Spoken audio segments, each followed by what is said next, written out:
And now on Book TV, we're live with author and historian Lynne Olson, author of 7 books, many on World War II, including Troublesome Young Men, Those Angry Days, and the recently published Last Hope Island, Britain, Occupied Europe, and the Brotherhood that helped turn the tide of war.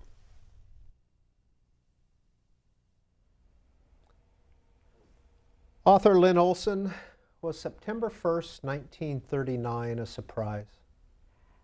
It was a surprise to everybody but Nazi Germany, yes. It was the day that Hitler marched into Poland. In a surprise, it was a surprise attack. And people, I think most of the world kind of expected it, but hoped it wouldn't happen. But it did, and that really launched World War II. Was Poland prepared? Poland thought it was prepared, but it wasn't. I mean, Nazi Germany was the mightiest military behemoth in world history up to that point. And Poland had a sizable army, a smallish air force, a very small navy, but it was basically a poor country. It didn't have the defenses, it didn't have the financial wherewithal that Germany did, and it actually did think it could hold off Germany at least for a while, but the Germans just really rolled right over them. You say that it wasn't really a surprise, the date maybe was a surprise, but was the rest of Europe preparing for war at this point? They suspected war was coming. Again, most European countries hoped it wouldn't happen. At least half the countries in Europe were neutral. They had declared their neutrality. Some had prepared for war to a certain extent, but none of them were really ready for what was about to happen to them. They all hoped that somehow something would happen to prevent Germany from embarking on what Hitler had been really preparing for a number of years. So they were basically keeping their fingers crossed, but obviously that didn't work. Why weren't they prepared? If they were aware of what Hitler was after? I think part of the reason is you have to remember that 1939 was only 20 years after the end of World War I, which was the greatest bloodbath in history up to that point. Many of those countries in Europe had lost hundreds of thousands, if not millions, of people, including the two biggest Western allies, France and UK, England.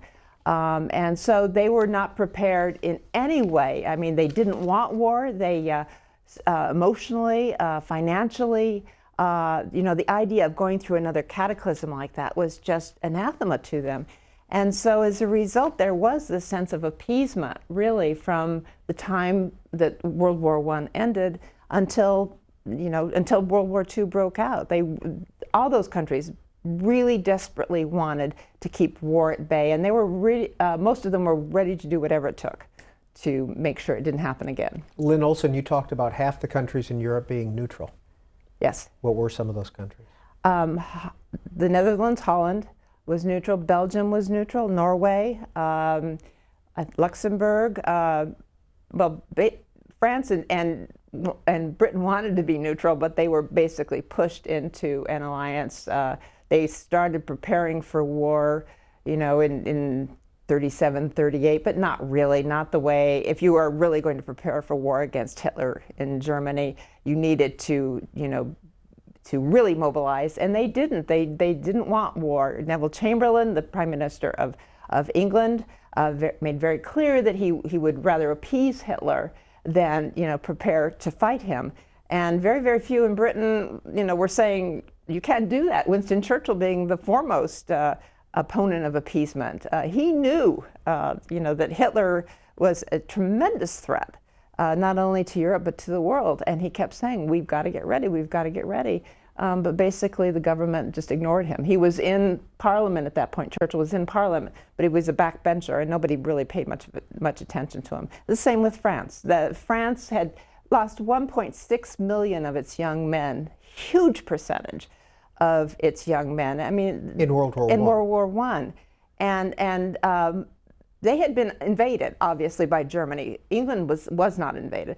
They had been invaded, and they suffered terribly. You know, they lost much of their industry. They were, you know, a country that really didn't bounce back very well. So they were just desperate to avoid war too. So, you know, there was that spirit throughout Europe that we really can't have it happen again.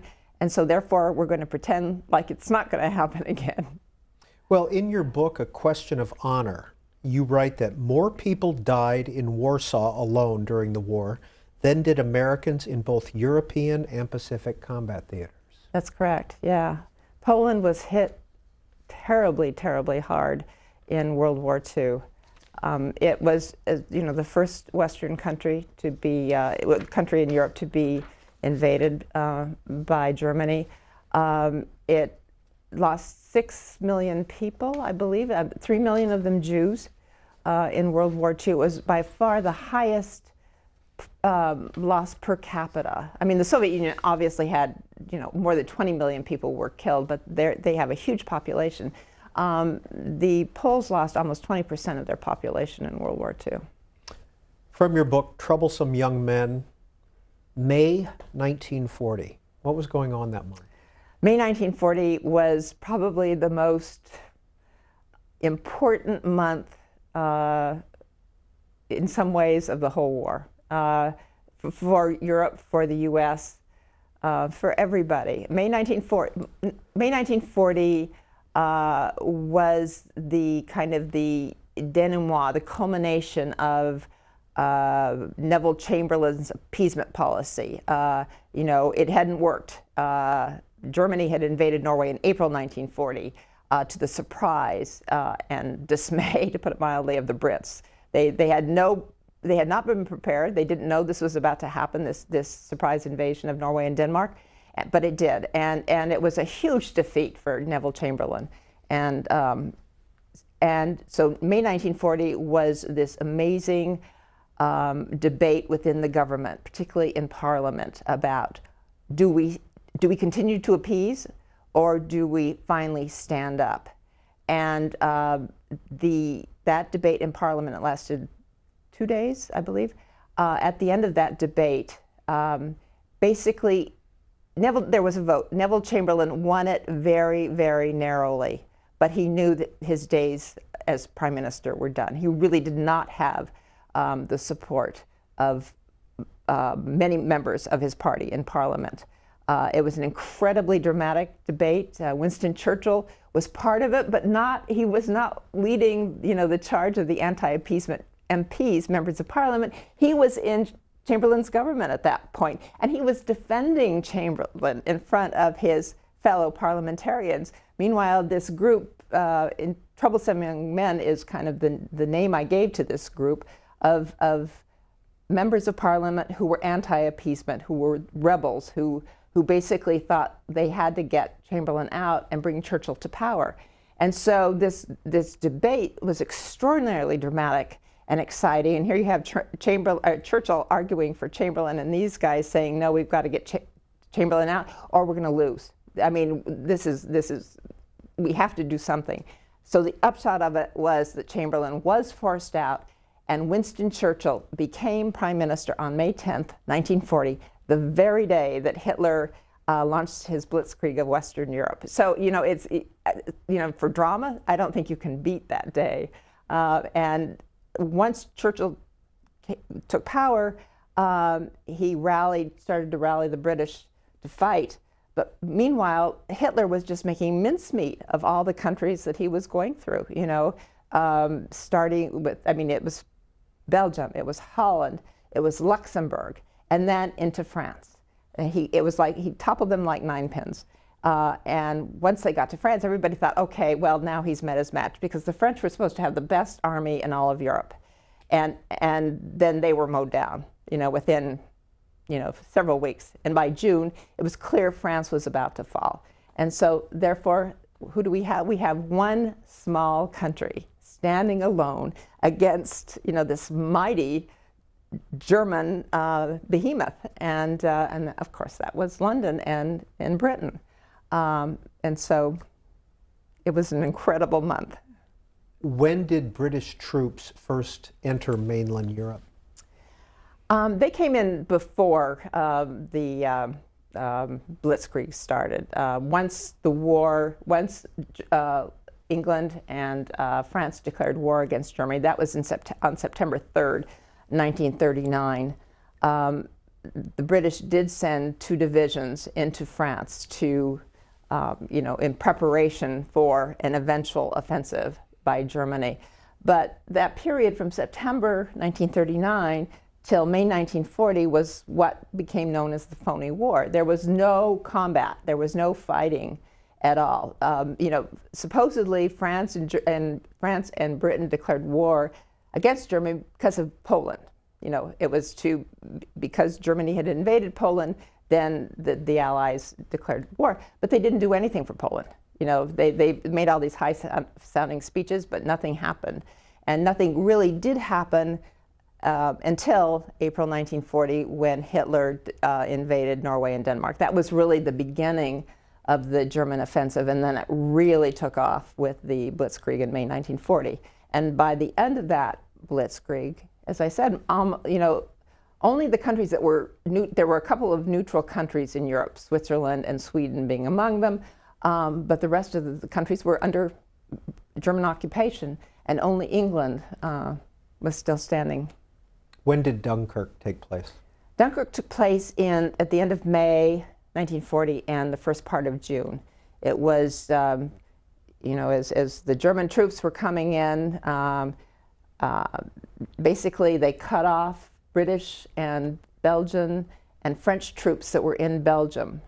And then they crossed into France, and nobody was expecting them to do that.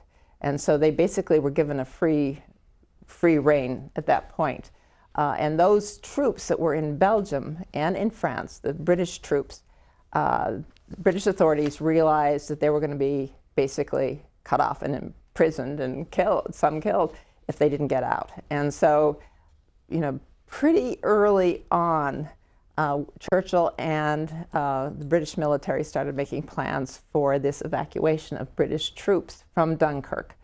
And so, we're really only talking about less than 20 days from the time of May 10th, when Germany marched in to Western Europe, until the Dunkirk evacuation started. It was just a very, very brief time. And Churchill did not tell the French this was going to happen. They made plans for the ships to come over to evacuate British troops, but the French were not notified until the evacuation had actually begun. And they had made no provision in the beginning to take off French troops. It was only British troops. So the alliance, that partnership between Britain and France, which already had unraveled tremendously, was basically totally gone by the time the French realized that their allies were leaving them and going back home. Is it common to think that the Germans, had they pushed on the Dunkirk invasion, could have changed the course of the war? Yeah, there are a lot of could-haves, and I think that's one that could have happened. Why Hitler stopped? He stopped his tanks from advancing on Dunkirk for some reason. It's not really clear why that was true, but he did. And I think if there had been a lot of historians believe that if the Germans had been much more aggressive, they could have, basically cut off the evacuation and not, more than 200,000 troops, 300,000 troops, somewhere around there, were evacuated, most of them British. And so the British Army was saved. It would not have been saved. Obviously, it would have gone down if Germany had managed to cut it off, but they didn't. Lynne Olson, most of your books are about World War II in Europe, but that's not your background nor your training. No. How'd you get interested? No, it's by happenstance. It's serendipity. I'm a journalist by training. I spent 12 years as a journalist. I've always been interested in history. And I've been an Anglophile all my life. But I'd never really thought that I would write, that much of my life would be devoted to writing books of history about England and World War II. It happened because I left daily journalism. I got tired of the deadlines, and I wanted to do longer work, more extensive work. I like doing research, and so I wanted to be able to do more. And so my husband is also, Stan Klatt is also a former journalist, and we were with Time magazine. And we were looking around for a book to do together, and decided, Edward R. Murrow, the great CBS journalist, is one of my all-time heroes. And a couple of biographies about him have been written, very good biographies, so we didn't want to do that. So we decided to do a book about correspondents he hired to create CBS News before and during World War II. And much of the research, or some of the research that we did, involved London, because that's where he made his name in 1940, you know, reporting the Blitz and the Battle of Britain back to listeners, CBS listeners here in the United States.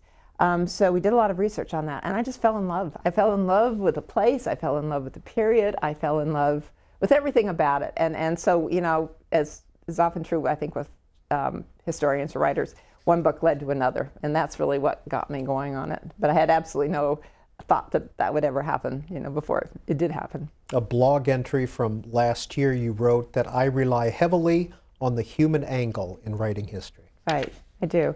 Yeah. I think that part of that comes from my training as a journalist, to focus on people, to write about people. I remember as a child history classes, especially in grade school and high school as well, and they were so boring. I mean, I just remember just memorizing dates, events, and that was what you were tested on, and it was just so dry, and I didn't enjoy it, I didn't like it. And I've always, once I got in, my husband, as you said, worked for Time magazine, and Time is very, very big, or was very big, on writing about people as, you know, as newsmakers. I mean, really on human interest stuff. And I'm by training as a journalist, a feature writer, so I was focused that way too. And it's so much more interesting to write about people, because people make history. I mean, history, it's obviously made by people. So I want to be able to bring whatever I write about, the period, et cetera, alive. And the way I do it is through the people who were making that history, but, you know, and talking about them, and what made them tick. Why did they decide to do this and not the other? Why did Neville Chamberlain decide to be an appeaser? You know, and I think people like reading about other people. So, so the human angle is incredibly important to me. When I decide on a book topic, it has to have really, really interesting characters, at least characters interesting to me, before I'll, you know, write about it. Who were the Murrow Boys? The Murrow Boys were a group of extraordinary journalists that Murrow started to hire when he went over to London in 1937 for CBS. CBS, journalism, radio journalism, really had not been invented back then. I mean, not in the way we think of broadcast journalism now. It was basically commentators who were, you know, kind of pontificating. You know, CBS, for example, I mean, I think their idea of journalism back then was to record a nightingale singing, not in Berkeley Square, but somewhere else. I mean, they would do that kind of thing. They would do, you know, nature programs, or they would do choirs, or they would do that kind of thing. Not journalism the way we know it. Murrow was sent over to London in 1937 to be director of talks for CBS. So he was supposed to arrange talks, but he didn't want to do that. He wanted to be a journalist. He had no training as a journalist up to that point, but he basically wanted to be a journalist, and then he wanted to hire other journalists who could report the news from Europe. I mean, Europe was on fire then. I mean, it was clear that Hitler was a threat, Mussolini was a threat, and so he went around hiring the best journalists he could find. His first hire was William Shirer, who was a correspondent in Germany at the time. Rise and Fall of the Third Reich. Rise and Fall of the Third Reich. But before he did that, he was hired as the CBS correspondent in Berlin by Murrow.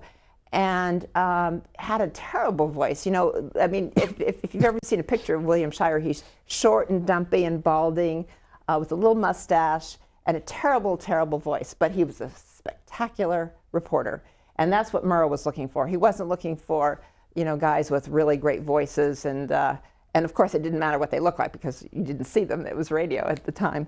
He wanted really, really good journalists. So he went, and so it was Shirer, it was Eric Sevareid, a young reporter just starting out in Paris.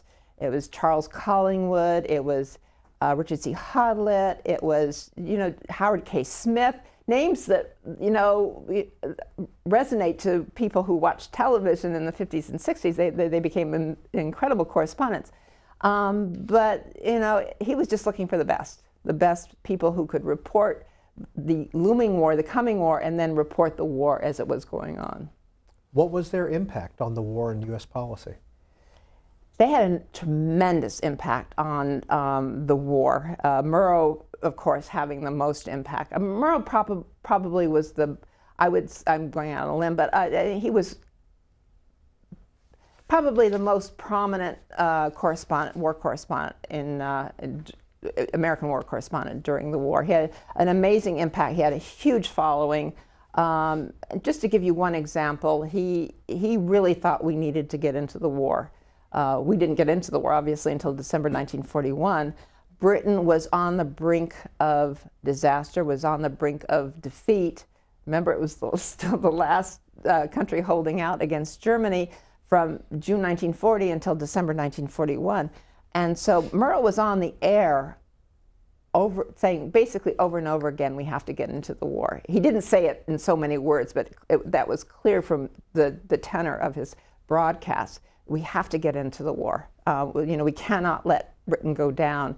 And it had an enormous impact on public opinion. In fact, a lot of people give him a great deal of credit for the change in the mood in the U.S. from isolationism to, if not interventionism, at least thinking that we had to come to the aid of Britain. So, and that continued throughout the war. CBS was by far the best in terms of broadcast journalism, in terms of war reporting, and throughout they had an amazing influence on what was going on. Was the U.S. prepared at that point? No, goodness, no. The U.S. was about as badly prepared as, in fact, worse, was not as prepared as many of the European countries. You know, in 1940, I think the American Army ranked 17th in the world, next to Portugal and, you know, Bulgaria. I mean, the Army was pitiful, very, very few forces. You know, they had no equipment. Our aircraft it was really, you know, not non-existent. I mean, there certainly was an Air Force, but there was not the buildup that came later. Now we were in a very bad shape in terms of defenses in 1940, and really it began to gear up. So by the time we got into the war, it was better, but still the big mobilization came after Pearl Harbor. Lynne Olson, in one of your books, Those Angry Days, you write about America Firsters, but this is a blog entry that you put in 2013. John F. Kennedy, Gerald Ford, Kurt Vonnegut, Potter Stewart, Gore Vidal, Sargent Shriver, Kingman Brewster, all household names in mid and late 20th century America, but earlier in their lives they had something else in common. In the late 30s and even into the 40s, they were passionately opposed to the idea of American involvement in World War II. Right, that's true. That was one of the most interesting things I did not know about that when I first started research for Those Angry Days. Those Angry Days is a story of how America moved from a very strong feeling of isolationism in 1939, 1940, and then started gradually thinking that maybe this is our war. And the book is really about the fight in this country, about what we would do about the war, whether we would help Britain or not, and about whether we would enter the war. And it was a really brutal fight. And as I said, one of the things that really surprised me is to find that on the side of the isolationists were a lot of college students who basically said, you know, this is not our war. Look what happened in World War I. You know, we were supposed to make the world safe for democracy, and we got Hitler. You know, why should we, I mean, obviously they were going to be the ones on the front lines. Why should we fight for, you know, it's not our war, it's not our fight. And all those men, from John F. Kennedy on, you know, Sergeant Shriver, they were college students. And they were part of this group called America First, which was the preeminent isolationist organization in this country. In fact, many of those people that you mentioned were the founders of America First. It was Yale college students who founded this, you know, this incredible isolationist organization. Now, I have to add that all of them left, you know, and by the time the war happened, they had enlisted. In fact, I think virtually everybody that you mentioned was fighting for the U.S., many of them with incredible war records. And a number of them had left America First before we got into the war. They realized that it was going to be our fight, that we were going to get into it, and so they bailed out. I want to play a little bit of video, little clip, and this is Charles Lindbergh. I come before you at this time to enter a plea for American independence. There is no division among us about the defense of our own country. We have always been ready to fight against the interference of foreign powers in our affairs. If need be, we are ready to die for the independence of America, as our forefathers have died before us when necessity arose. On a clearly American issue, we stand a united nation. It is only when we are asked to take part in the quarrels of foreign countries that we divide. That was in 1940. Did he ever change his mind? No, he never changed his mind. He always thought we should stay out of the war until December 1941. And when Japan bombed Pearl Harbor, attacked Pearl Harbor, he instantly stopped that. He now that war was upon us, he backed Roosevelt, whom he had fiercely opposed up to that point. He backed Roosevelt in his declaration of war and said that now that we were in the war, that he supported it with everything he had. Lynne Olson, up till December 1941, was he in the majority? That's a really interesting question. It's a complex question. In the beginning, he was in the majority. And, you know, I was saying in 1939, he certainly was in the majority. Americans, as a whole, looked back at World War I and felt the same way those young college students that we talked about felt, that, you know, World War II was not our war. You know, we had fought it. It hadn't worked. Many Americans thought the British had tricked us into it through an incredible propaganda campaign. And so they were determined that wasn't going to happen again. And so the mood in the country from 1939 through, I would say, the fall of 1940 was heavily isolationist. That did begin to change, I think, with it. There were a number of factors. One of them was the bombing, the Blitz in London, the constant bombing, the Battle of Britain, and the fact that the Brits survived. That the Brits not only survived, but they said, you know, we are not going to give up. And, you know, I'm sure many, if not most people, have seen these incredible scenes of London afire, but the British people trudging through the wreckage to their jobs. And you know, the courage of the British people was extraordinary, not to mention the courage of their prime minister, who had become a household name in this country for his defiance of Hitler. So thanks to Murrow and others, the knowledge, the reporting on that, I think, began to change people's minds in this country. And also, there was a big campaign. There was not only America First fighting for isolationism, there were groups in the United States that were advocating interventionism. So they started having an impact also on the country. And so this back and forth was going on. But finally, by the time of 1941, I think certainly by the time of Pearl Harbor, most Americans did not want to go to war. I mean, nobody wants to go to war. But I think most Americans, certainly it was seen in the polls, were ready to go to war if it meant that was the only way that Germany was going to be defeated. So in other words, they didn't want to go to war, but they were kind of resigned to the fact we were going to go to war. So there was, quite a huge shift in American public opinion, but it took place over really basically 2 years. Between September 1st, 1939, December 7th, 1941, what was the communication link between FDR and Churchill? Well, it started out before, actually before Churchill became prime minister. They started writing letters to each other.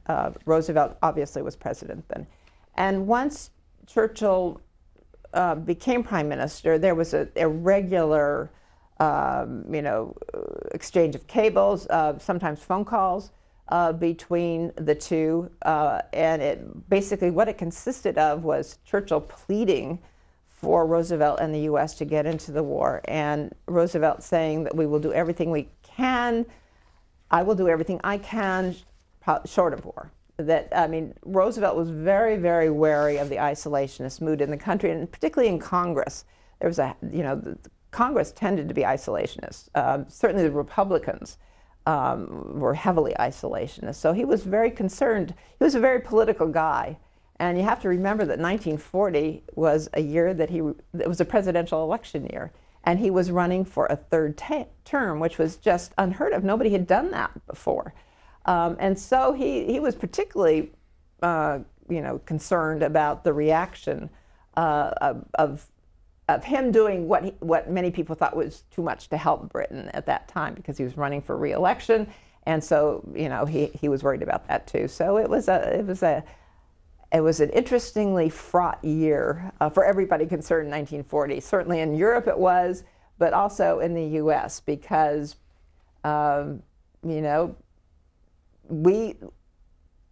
for the Allies to win, the U.S. had to get into the war. Everybody knew that. For Britain to survive, the U.S. had to get into the war. Everybody knew that. The question was, are we going to get into the war? And so it was an extraordinary year in many, many ways. And good afternoon. You're watching Book TV on C-SPAN 2, and this is our monthly in-depth program. We invite one author on to talk about his or her body of work, and this month it's journalist, author, and historian Lynne Olson. Here's a quick look at her books. The Murrow Boys, which we've talked about a little bit, she co-wrote with her husband, Stanley Cloud, came out in 1996. Freedom's Daughter, which we have not talked about yet, the unsung heroines of the civil rights movement, came out in 2001. A Question of Honor came out in 2003. Troublesome Young Men, the rebels who brought Churchill to power and helped save England, came out in 2007. Citizens of London, the Americans who stood with Britain in its darkest, finest hour, came out in 2010. Those Angry Days, Roosevelt, Lindbergh, and America's Fight Over World War II came out in 2013. And her most recent book, just out this year, Last Hope Island, Britain Occupied Europe and the Brotherhood that Helped Turn the Tide of War. We're going to be taking your calls as well and your social media comments. Here's how you can contact us. The area code is 202. If you live in the East and Central time zones, 748-8200 is a number for you to call. If you live in the Mountain and Pacific time zones, you can dial in on 748-8201. And we have set aside our third line this afternoon, for World War II veterans. We would love to hear your voices as well. 202-748-8202 is the number for you to call. Now, if you can't get through on the phone lines, would still like to make a comment, there are several other ways. Twitter, Instagram, Facebook, all have our handle for all of those is @BookTV, and we'll scroll through those addresses on the screen as well. And finally, you can send an email to booktv@cspan.org. We'll begin taking those calls and comments in just a few minutes. From your book, Troublesome Young Men, you write, by 1936, it was clear that Hitler's propaganda campaign in Britain was bearing considerable fruit. In certain upper-class circles, it was considered not only politically sound, but also the height of fashion to be pro-Nazi. That's right, yeah. There was a very large contingent of pro-German aristocrats, particularly aristocrats. I mean, it was true in other realms of society, but the upper class, it was heavily pro-German, and you know, it was very fashionable to go to Germany and to hobnob with the Nazis, including Hitler. The Mitford family, you know, they had the famous 5 Mitford sisters. 2 of them were very pro-Nazi. One of them, Unity, went to Berlin, became an associate of Hitler, and killed herself. I mean, shot herself in the head when Britain went to war against Germany. She survived for a few more years, but yeah, no, it was a there was a very strong pro-German sentiment in the chattering classes in England, and some in the royal family as well. So it. What about the U.S. ambassador to Britain at that time? Wasn't it Joseph Kennedy? Joseph Kennedy, yeah. Yeah, where was he on this? Joseph Kennedy was loathed at the end by the British government, Churchill and the British people, because he was also, I wouldn't say pro-German. He was a businessman, and he thought that that Germany was going to go to war against Britain, and that Britain couldn't possibly survive. You know, that it was clear that Britain could not stand up to the might of Germany, and he thought he was a friend of Neville Chamberlain. Chamberlain felt the same way, that there was no way that Britain could survive if it were forced to go to war, and so therefore we had to appease Hitler, and that's the way Joseph Kennedy saw it too. And he continued to see that even after Britain did go to war, until he went home in October of 1940. He was publicly espousing appeasement, publicly saying that Britain couldn't survive, that it was going to go down to defeat. And as you can imagine, the British people just went nuts over that. First of all, America was not helping very much to begin with in their struggle, and then you had the American ambassador espousing, capitulation to the Germans. What was FDR's reaction to Ambassador Kennedy? FDR didn't like Joe Kennedy, although Joe Kennedy was his appointee. He was the one that had sent him to England. But I think a large part of, and he certainly didn't agree with what he was saying, but again, FDR, the political animal, was afraid of Joe Kennedy politically. He was afraid of his influence among the American people. So he wanted him to stay in London. He didn't want him to come back to the U.S. before the election in 1940. So he did everything he could to keep him there until finally Joe Kennedy left him. FDR didn't call him back. He just left in October 1940. And FDR was going crazy. It was right before the election, and he went through all these convoluted plans to stop him from speaking publicly until he met with FDR, which happened, and FDR managed to persuade him not to not to get involved in the election debate, and so therefore he kept him quiet until after the election. But he didn't approve of him. It was not FDR's finest hour to appoint Joe Kennedy, I think, as ambassador in this fraught time. I mean, clearly, when he was appointed, it was clear that that Europe was about to be on the verge of war, and he was the wrong person to send. Who was John Gilbert Winant, or Winant? It's Winant. John Gilbert Winant was Joe Kennedy's successor. A total opposite in every way. You know, Kennedy was a millionaire. John Gilbert, he went by Gil. Gil Winant was a former politician. He had been governor of New Hampshire, very much of an idealist, very much interested in social justice, economic justice, was an ally of Franklin Roosevelt, even though he was a Republican. The two had been governors at the same time, you know, in the 1930s, late 1930s, late 20s and 1930s. And when the Social Security Act was passed in Washington, Roosevelt named Gil Winant as the first administrator of this incredibly important program, a Republican. And he took the job, and then he, in 1936, when the Republicans were against Social Security right from the beginning, and they made it a campaign issue, and Gil Winant quit his job as Social Security Administrator, thereby giving up any hope of a political career within the Republican Party. He basically destroyed his political career and basically denounced the Republicans for their opposition to Social Security. So he was very much of an idealist, a moral, you know, a man full of moral courage. Then became head of the International Labor Organization based in Geneva. When Roosevelt was looking around for a successor to Joe Kennedy, he chose Gil Winant as to go to London. He went to London in March 1941, which is probably the worst time of the war for the Brits. I mean, they were close to defeat then. I mean, their merchant shipping was being decimated by German submarines in the Atlantic. They were having a terrible time militarily. It just looked like it was all over for them. The U.S. was still dithering about what it was going to do. And then this guy, this very shy guy with a stammer, he couldn't speak very well. Anyway, he arrived in London, Gil Winant arrived in London and said, the first thing he said was, there's no place I'd rather be than in Britain.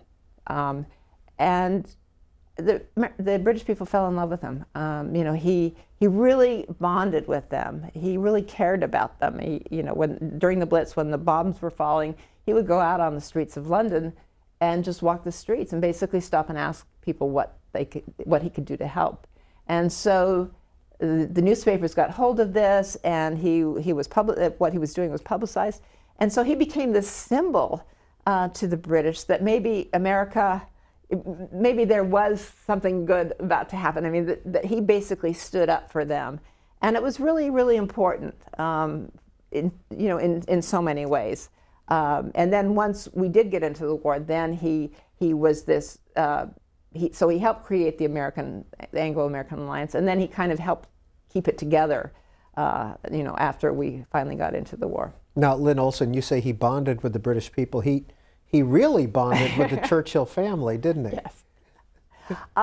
Right. He is one of the three main characters in my book, Citizens of London.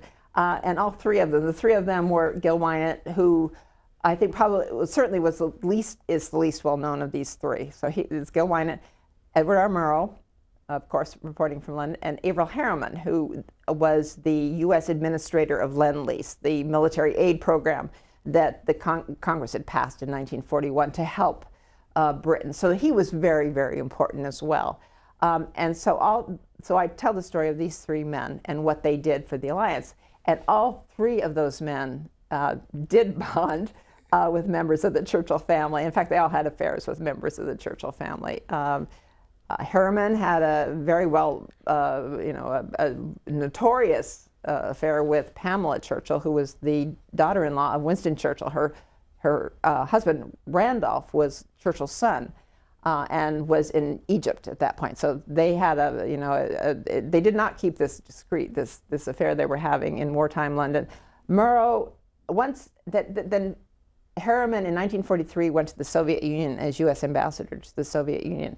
And so she switched her attentions to Edward R. Murrow, and so they had an affair. And Wynant had an affair with Sarah Churchill, who was Winston Churchill's middle and favorite daughter.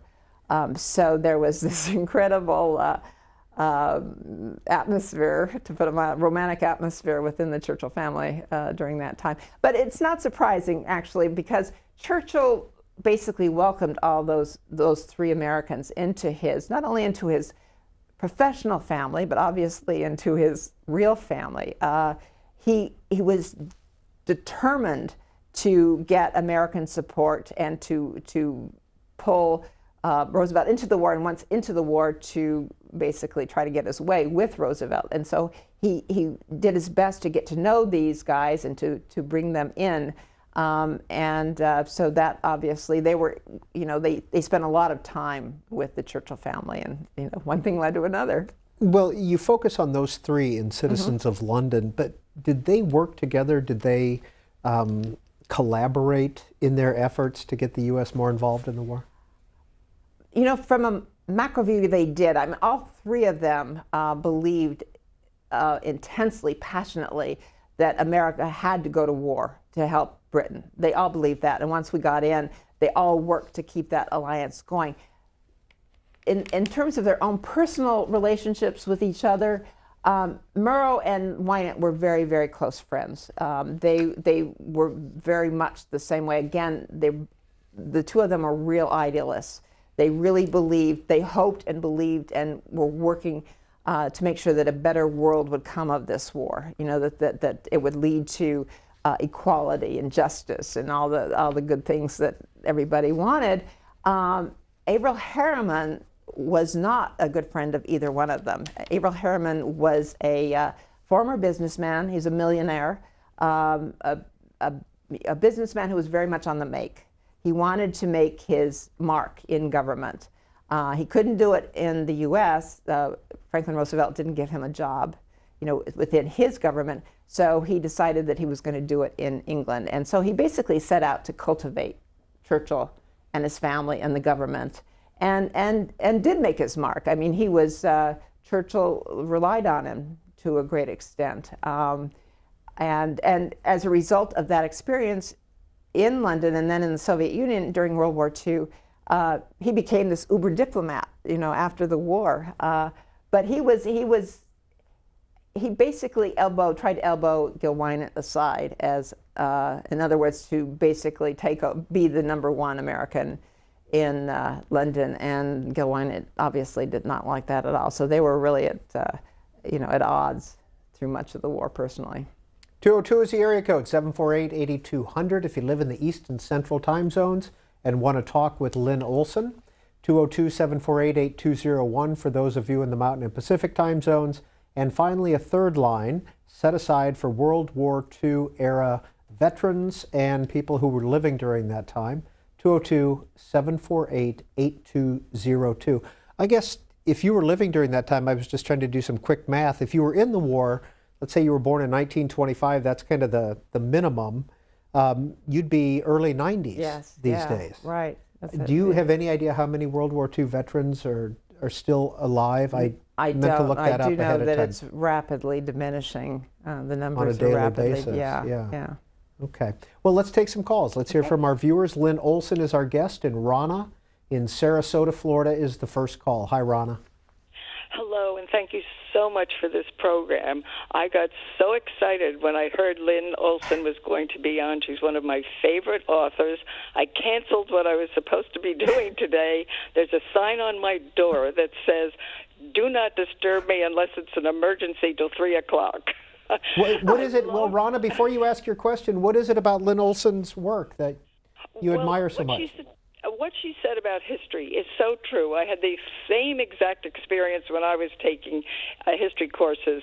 I am 84, and even though I was a kid at the time, I very much remember World War II because my dad was the only civilian that was on Roosevelt Field during the war. He worked on Lindbergh's plane, knew him, and was very upset with him about his attitude toward the war.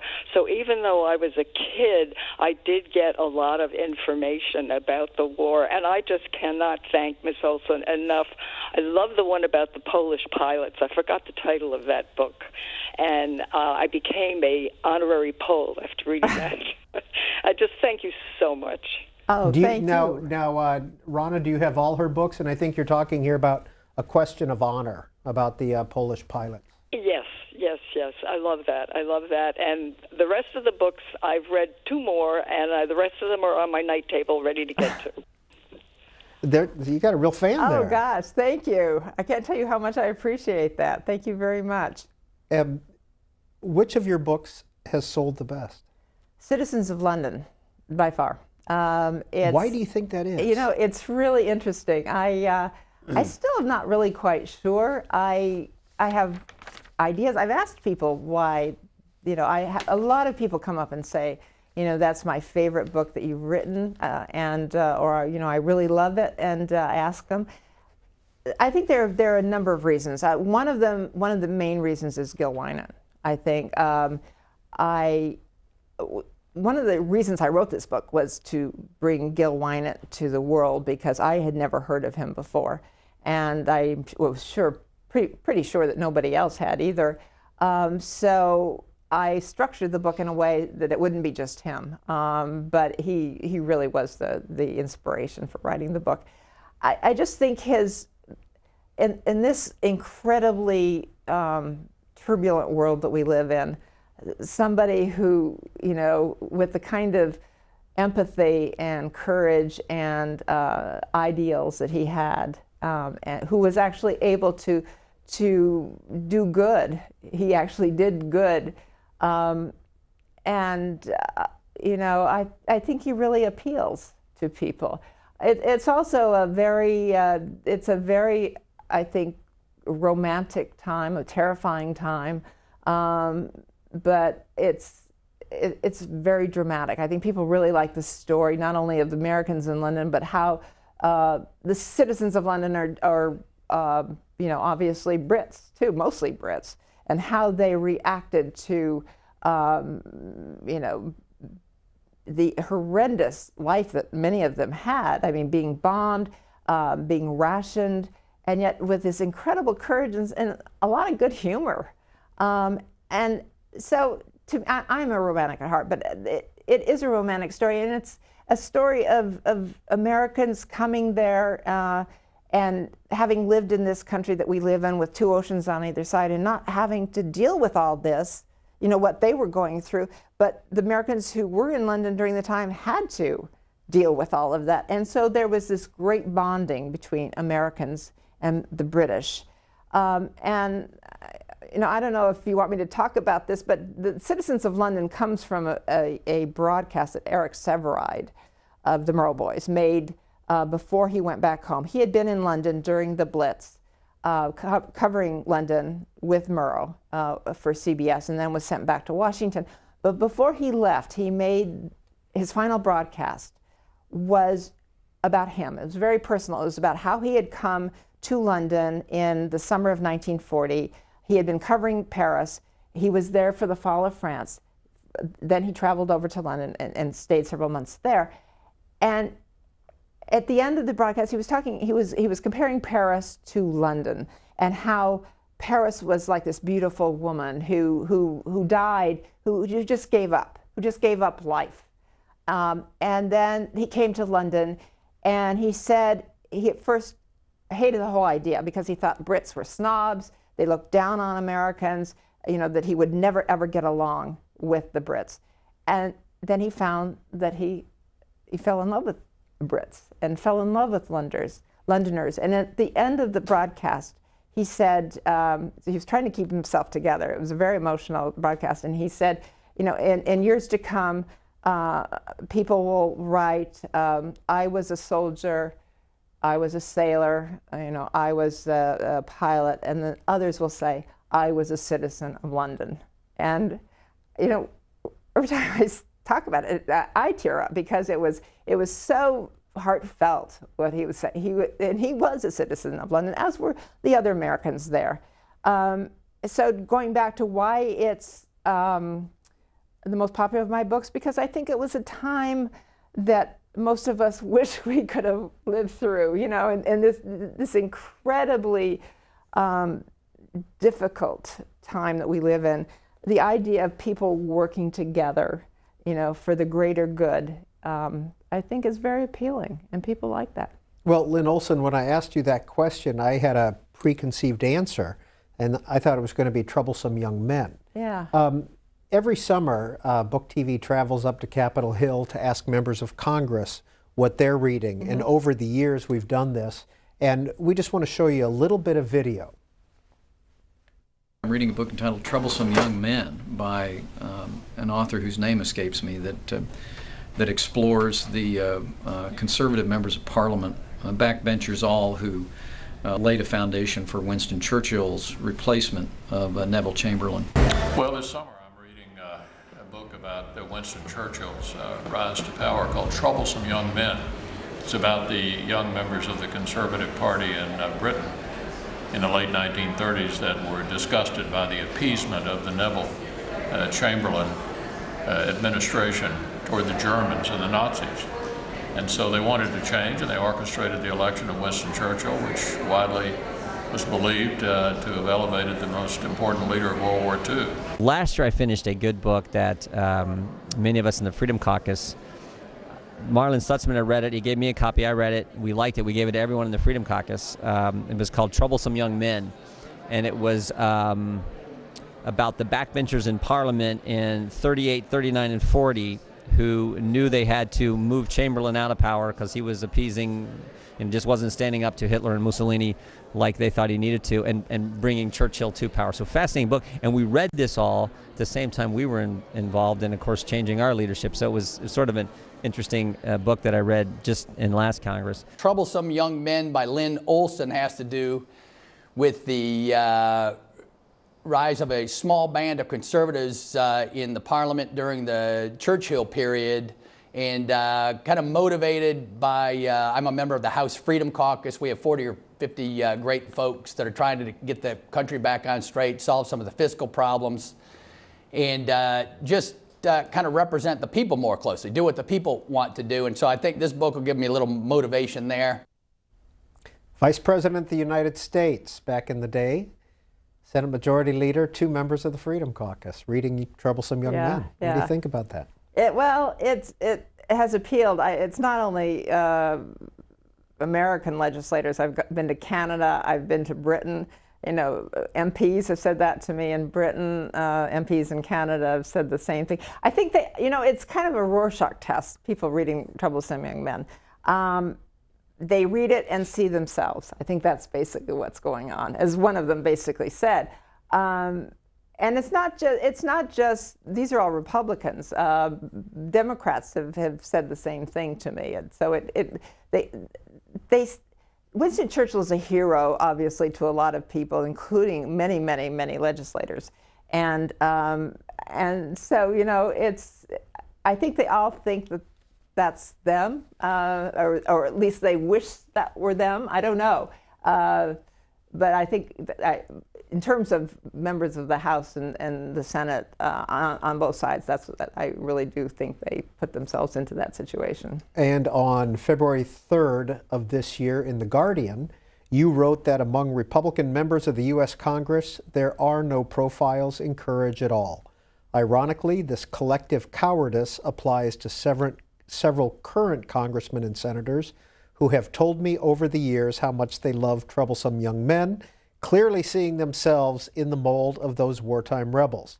Yet not one of them has been willing to stand up to Donald Trump, an emotionally disturbed, authoritarian president who equates criticism of his policies with treason. I did write that, yes, and I believe every word. Stand behind him. Was Winston Churchill immune to criticism? No, he didn't like criticism. He certainly didn't like criticism, but he would take it. I mean, he would grumble and he would yell and he would scream. But depending on who was offering the criticism, he certainly accepted it. For example, in the War Cabinet, people would often, argue with him about what he wanted to do. And again, he would grumble, but think about it and come to the same conclusion. His generals constantly were saying, you can't do that. He had a lot of cockamamie ideas. He had some really wonderful ideas, but a lot of cockamamie ideas. And again, he would grumble, but he would basically agree. So he did listen to people. He was always in charge, but he did listen to people. Let's hear from Clyde in Atkin, Minnesota. Clyde, you're on with author Lynne Olson. Well, thank you very much, and good afternoon for taking my call. I've always been very curious about this particular part of our involvement in the European campaign. And once Hitler knew that we were going to enter the war in Europe, and then especially after we were bombed by the Japanese in Pearl Harbor, the collaboration between Japan and Germany and what research might have led people to discover if there was any idea that if Hitler were to come to power and win the war, quote unquote, the world domination would have changed. And was there any collaboration or unification, or would there have been a large push between Germany and Japan after that point? And then, if I may, I have a very proud statement I'd like to make. I am one of the few rare people that have the distinction of having a father. I'm almost 70 years old that was in World War I. And I'd very much like that question addressed. I really am curious about that. Thank you very much. To answer your first question about collaboration between Germany and Japan, it's interesting. There wasn't really, I mean, they were bound in an alliance. There was an alliance between the two of them, but Japan did not tell Germany that it was going to bomb Pearl Harbor. Germany had absolutely no idea that that was going to happen, and it really surprised them. And so for the next 3 days, there was discussion, there was debate within the German government about what to do. Hitler wanted to declare war immediately against the United States, but many of his, particularly his military leaders, didn't want that because they knew, as one of them said, that America was really a sleeping tiger, and that basically it was going to be very, very difficult to win. So they said, let's just continue against the Soviet Union and Britain and not get involved. But Hitler was furious had been furious at Roosevelt in the United States for a long time.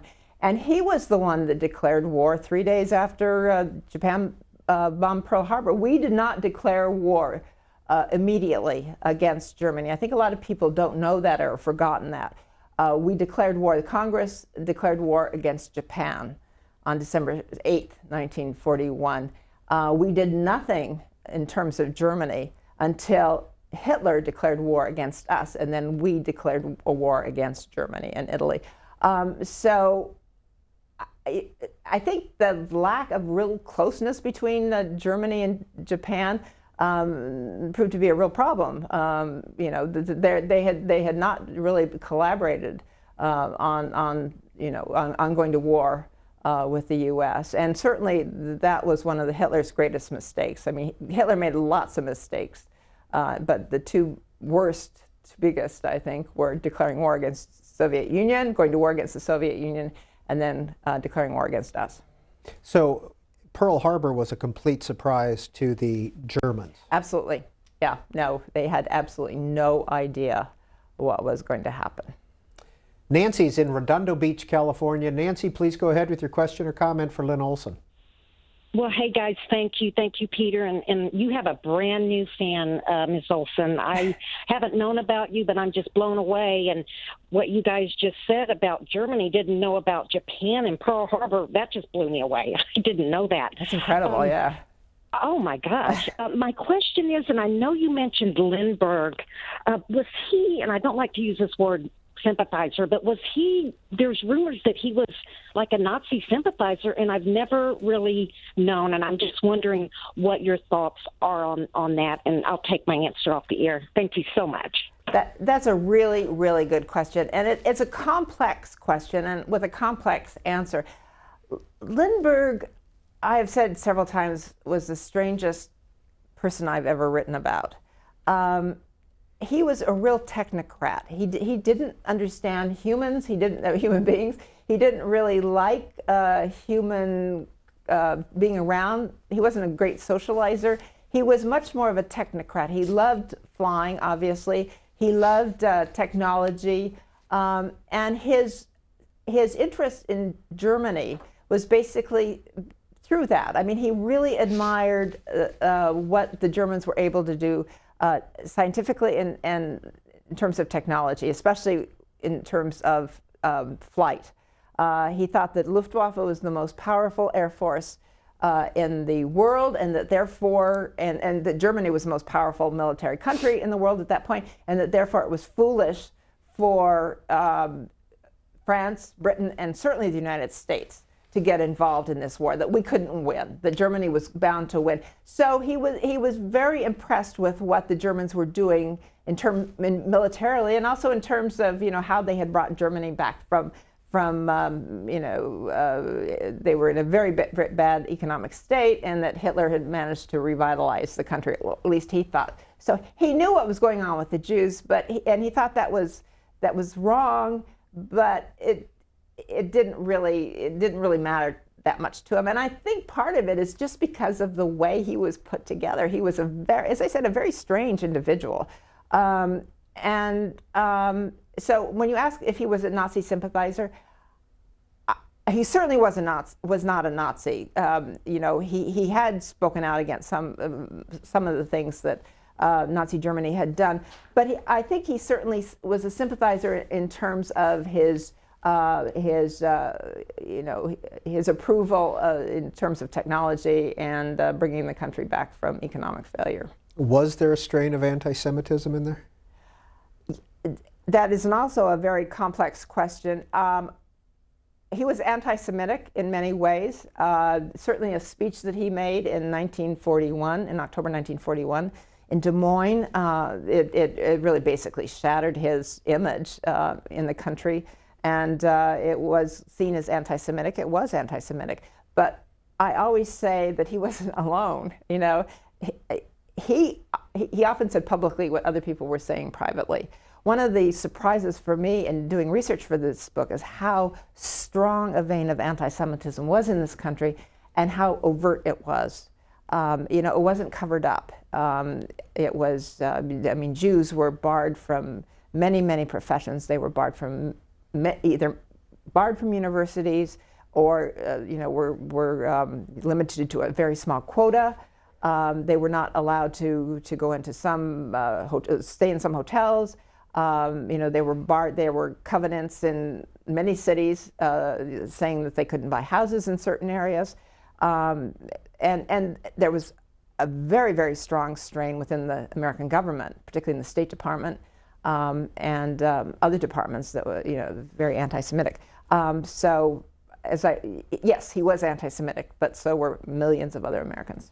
Barbara Webb asks via Facebook, please ask Ms. Olson to comment on Anne Morrow Lindbergh and the conflict she experienced around her husband's America First activities.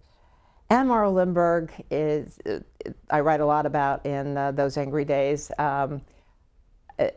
is in many ways my favorite character, maybe is not the right word, but certainly the most interesting character in that book. She was married, obviously, to Charles Lindbergh. She found that whole period to be totally upsetting, is putting it so mildly. She was caught in the middle of this fight between Lindbergh and the isolationists and Franklin Roosevelt and the interventionists. She came from a very, very internationalist family. She came from money. Her father was a big financier. He was with J.P. Morgan in New York. He became an American ambassador, a U.S. ambassador to Mexico. He became a senator. And so their family was very much aligned to Europe, aligned to England, as was she. And then she met and married, you know, the most eligible man in the world at the time, Charles Lindbergh, who had just a few years before had become the most famous person in the world by flying nonstop across the Atlantic. Handsome, modest, charming, was everything that a lot of people wanted. I mean, you know, this was the 1920s, and it was a time of cynicism. It was a time of fast living. It was a time of corruption. And then you had this god, you know, this blonde god fly across the Atlantic. And so everybody fell in love with him, including Anne Morrow Lindbergh. And she was the one who married him. And her life turned out to be far different than what she expected. You know, he was the biggest celebrity in the world. He and Franklin Roosevelt were probably the two most famous people in the United States. And so by being married to him, she was thrust into this maelstrom of celebrity. And, you know, as bad as being a celebrity is now, I mean, in terms of not having any privacy, to be Lindbergh and his wife was just beyond the pale. I mean, they couldn't go anywhere without people following them and, you know, shrieking at them. And, you know, it was just horrible. She was a very shy woman and a very, you know, retiring woman, but a woman with a mind of her own, very talented. She was a very good writer. And this was not the kind of life she wanted. And then when he thrust himself into the middle of the debate over, you know, whether we should get into the war, and then, you know, became really the spokesman of the isolationist movement, this again was not what she wanted at all, because she basically, deep down, I think, was an interventionist, but because she was loyal to her husband, she basically went along with what he was doing. And it was a time of great emotional conflict for her. I don't think she ever really recovered from it. It was truly damaging to her personally. It was damaging to her family. You know, it ruined his reputation in many, many ways. So it was really, really difficult for her. And that all on top of the kidnapping. And that, oh yes, and we haven't even talked about the kidnapping of their child, which was, you know, I mean, people who weren't around then and, you know about the Lindbergh kidnapping. It was one of the most notorious events that happened in the early 1930s. Their little boy, you know, he was a toddler, was kidnapped from their home and in New Jersey and taken and murdered. And neither of them recovered from that. And I think that played a huge role in Charles Lindbergh and what happened to him later on.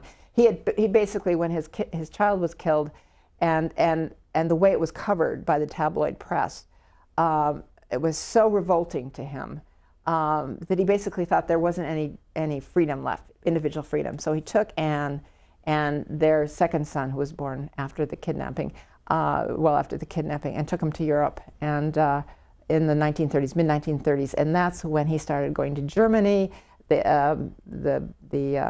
Hitler's government invited him to Germany to look at the Luftwaffe, and they used him for propaganda purposes. They wanted him to say, God, look, you know, they're unbeatable. The Germans are unbeatable. The Luftwaffe is unbeatable, and that's what he did. He bought into their propaganda ploy, and so, you know, went on from there. Robert's in Wolfboro, New Hampshire. Hi, Robert. Hi, Ms. Olson. I really enjoyed your Citizens of London. Thank you for resurrecting the reputation and the good name of Governor Winant. I really enjoyed it enormously. The question I had of you was Churchill's relationship to Chamberlain and how it contrasted to his relationship with Stanley Baldwin. He seemed to be personally loyal to Chamberlain, but he really loathed Baldwin. In your research, have you found out why he had such a deep personal animus toward Baldwin? Robert, who was Stanley Baldwin? Oh, he was the conservative prime minister who preceded Neville Chamberlain, and actually he'd been prime minister back in the 20s as well, and he brought Churchill in as Chancellor of the Exchequer. And I've just always wondered why Churchill disliked him so much. Thank you, sir. That's a really, really good question. I think part of it, there was just personal animus between them. There was bad blood. They had gone against each other on a number of issues, including, if you remember, when the king, who became the Duke of Windsor, the king abdicated because he wanted to marry a divorced American. Churchill was very much a romantic. He was very much of a royalist. And so he supported the king in his fight to, marry the woman he loved. And Baldwin was very, very much against that, I think quite rightly, that could not happen. And so they were at swords point then. And in terms of rearming, in light of Hitler's threat, they were also at, they were very much opponents in that regard. It's interesting, that's a really good question you raised, because Churchill was very loyal to Neville Chamberlain in the end.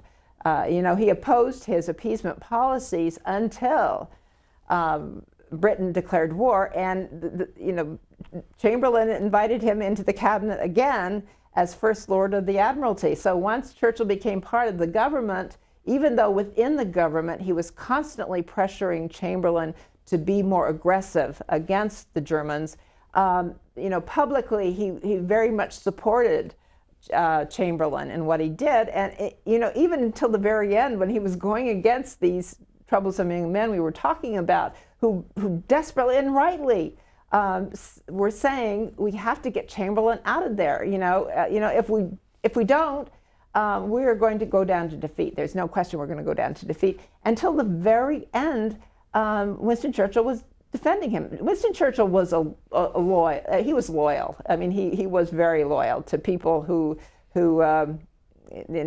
not always loyal, but people who brought him into the government, certainly to Neville Chamberlain. And he kept Chamberlain in the government once he became prime minister. He didn't throw him out.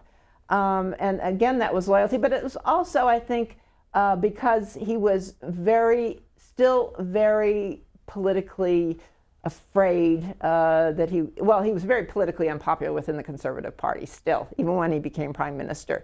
And so he wanted to keep the Tory leaders on his side. And so he kept Chamberlain in the government. He kept Lord Halifax in the government, who was the foreign secretary, because he was afraid that they might try to oust him. And it wasn't really until several months later, when he started making all those great speeches, we shall fight on the land, we shall fight, in the hills.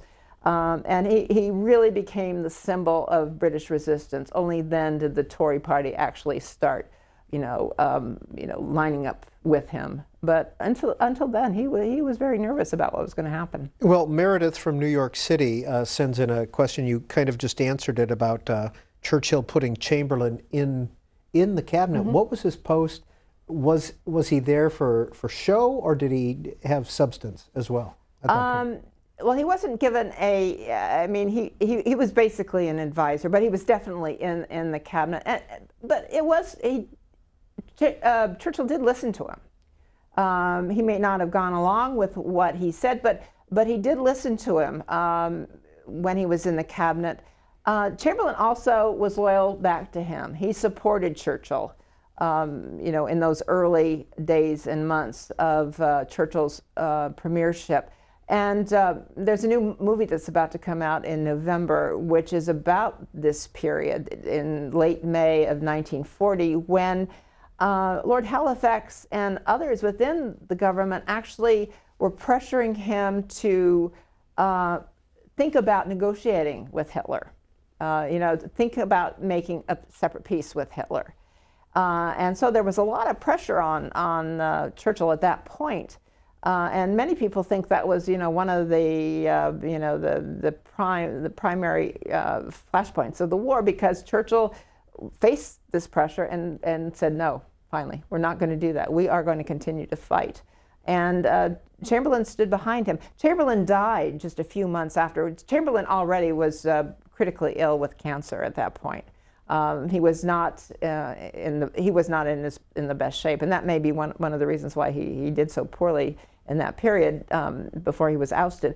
But he died. But till the end, Churchill was publicly supportive of him.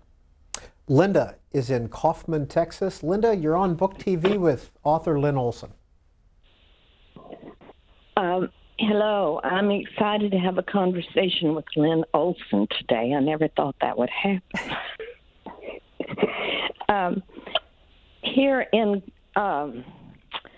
Kaufman, there is the #1 flight museum, which chronicles the history of the officers from the Royal Air Force that came over to learn to fly during World War II.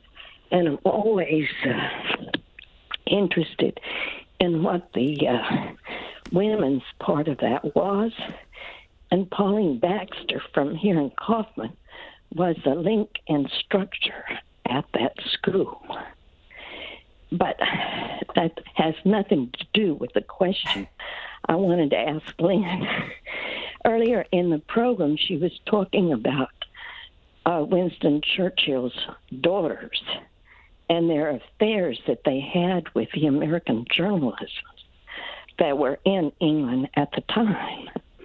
And I was wondering, although you can never really say why one person does anything, if she thought that was a calculated affairs or if they were true from the heart. That is an Lynne excellent Olson. question. That is a really good question. It depends on which you're talking about, the relationships you're talking about. The Pamela Churchill, later to marry Averell Harriman, Pamela Churchill, Averell Harriman relationship, there was a large part of calculation in that. Pamela Churchill was more or less egged on by Winston Churchill. He certainly did not disapprove, or certainly expressed no disapproval of her relationship with Averell Harriman, even though she was cuckolding his son. Churchill basically, he was a realist. He wanted the Americans in the war. He wanted to win the war. His first thought was for Britain and Britain's survival. And if it meant, sacrificing personal relationships, I won't say he didn't care, but that wasn't the most important thing. The most important thing was Britain. So I think Pamela Churchill thought that he was encouraging her in this relationship she had with Averell Harriman, because she learned a lot about what the Americans were doing through Averell Harriman. And Clementine Churchill, Churchill's wife, was not so thrilled with that relationship. But the Prime Minister certainly did not put a kibosh on it. He went along with it. So in that relationship, I think there was calculation. The Sarah Churchill-Wynant, I think, was very much from the heart. They were both. They needed somebody. They were both very lonely, and I think they truly did love each other. And it didn't work out. But I think each of them was very, very important to the other throughout the war, the time that they were together. When did Averell and Pamela get married? Averell and Pamela finally got married well after the war. He was then married. His wife was living in the United States. She never came to London. And then he went to the Soviet Union, and then, went back to New York after the war, did a number of other things. His wife died. Pamela went on to have many affairs with other men and finally married at least one, perhaps two more. people. And then I think Averil Harriman was in his 70s, and she was probably in her late 50s, I can't remember, but they ran across each other in Washington and went to a dinner party, and apparently, you know, the whole flame flickered up again, and they were married shortly thereafter and stayed married until Averil Harriman died. Next call for Lynne Olson comes from Victor in Yucaipa, California. Hi, Victor. Thank you. Mrs. Olson, thank you very much for your contribution to history, bringing light to this subject. Recently, I read a book whose name I cannot remember because I'm going into senility, but this book presents the idea that while it is true that Neville Chamberlain did appease, it was not for the reasons that his later critics said.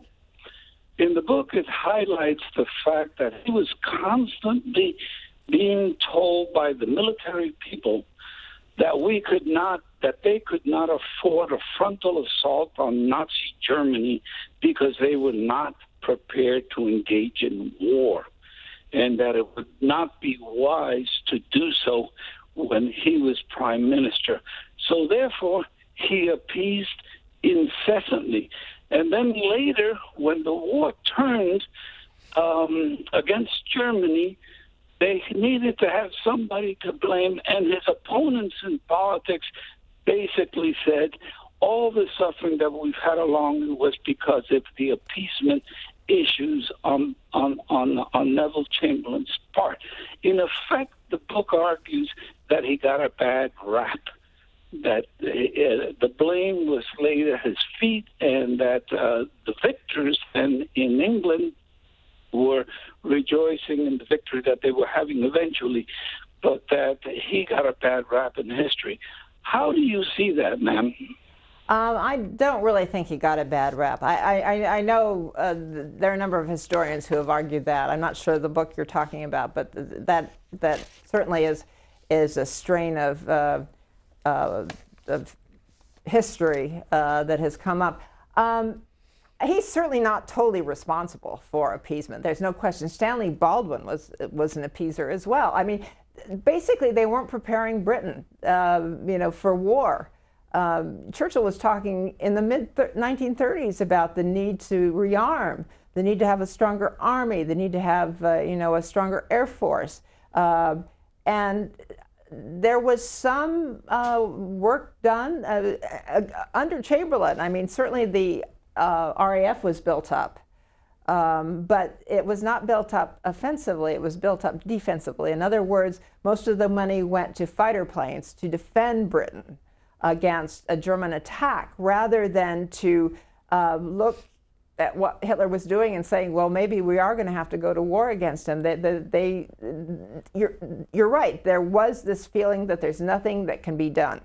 That there was this idea that the bomber will always get through. That was a Stanley Baldwin line. The bomber will always get through. The German bombers will, destroy us. They will bomb us to smithereens if a war starts, that it's all over if that happens. So we must do everything we can to stay out of it. And Neville Chamberlain continued that. I write in Troublesome Young Men that he was fiercer and more warlike against his opponents, his domestic opponents, those Tory members of Parliament and other people who were opposing him, than he was against Germany. I mean, he was not weak domestically. I mean, he was a tough guy who basically punished those who didn't agree with. He did punish those who didn't agree with him. But he did not do as much, and his government certainly didn't do as much as I think, and most historians think he should have done in terms of preparing the country for war. In the author's note section of Last Hope Island, you write, I'm often asked how long it takes me to write a book. The length of time obviously varies, but on average, it's 2 to 3 years. Not so with Last Hope Island. Right. Last Hope Island is very different from my other books. I actually started doing research. I got the idea for Last Hope Island after I wrote Troublesome Young Men. So if I had done it then, it would have been my fourth book. But I got a contract from Farrar, Straus and Giroux, who had published Troublesome Young Men, to do this book. And I did about a year's worth of research. And after that, and I had actually started writing a few chapters. I'd written 2 or 3 chapters. And I got cold feet. I thought a couple of things. I thought that I didn't know enough about it. It would be to do the kind of research I needed to do. It's a huge subject. You're talking about 7 different countries besides England that I would have to go to, that I would have to find out about their governments in exile. So it was just overwhelming to me at that point. And also I didn't think my publisher was paying me enough money to do it. So I decided to put it aside and came up with the idea for Citizens of London. And FSG did not want that. My agent took it to Random House. They wanted it. And so after I did Citizens of London and Those Angry Days, then I was thinking about the subject of my next book, and I was talking to my wonderful agent, Gail Ross. And she said, well, why don't you go back to the idea of the occupied Europe and England? You've done all this work. It's insane for you not to use it. And so I went back and looked at the stuff, and I thought, oh my God, she's right. Several years had gone by. I felt I knew so much more about Europe, Britain, World War II, and I felt that I could tackle it, and that I felt comfortable doing it. So that's.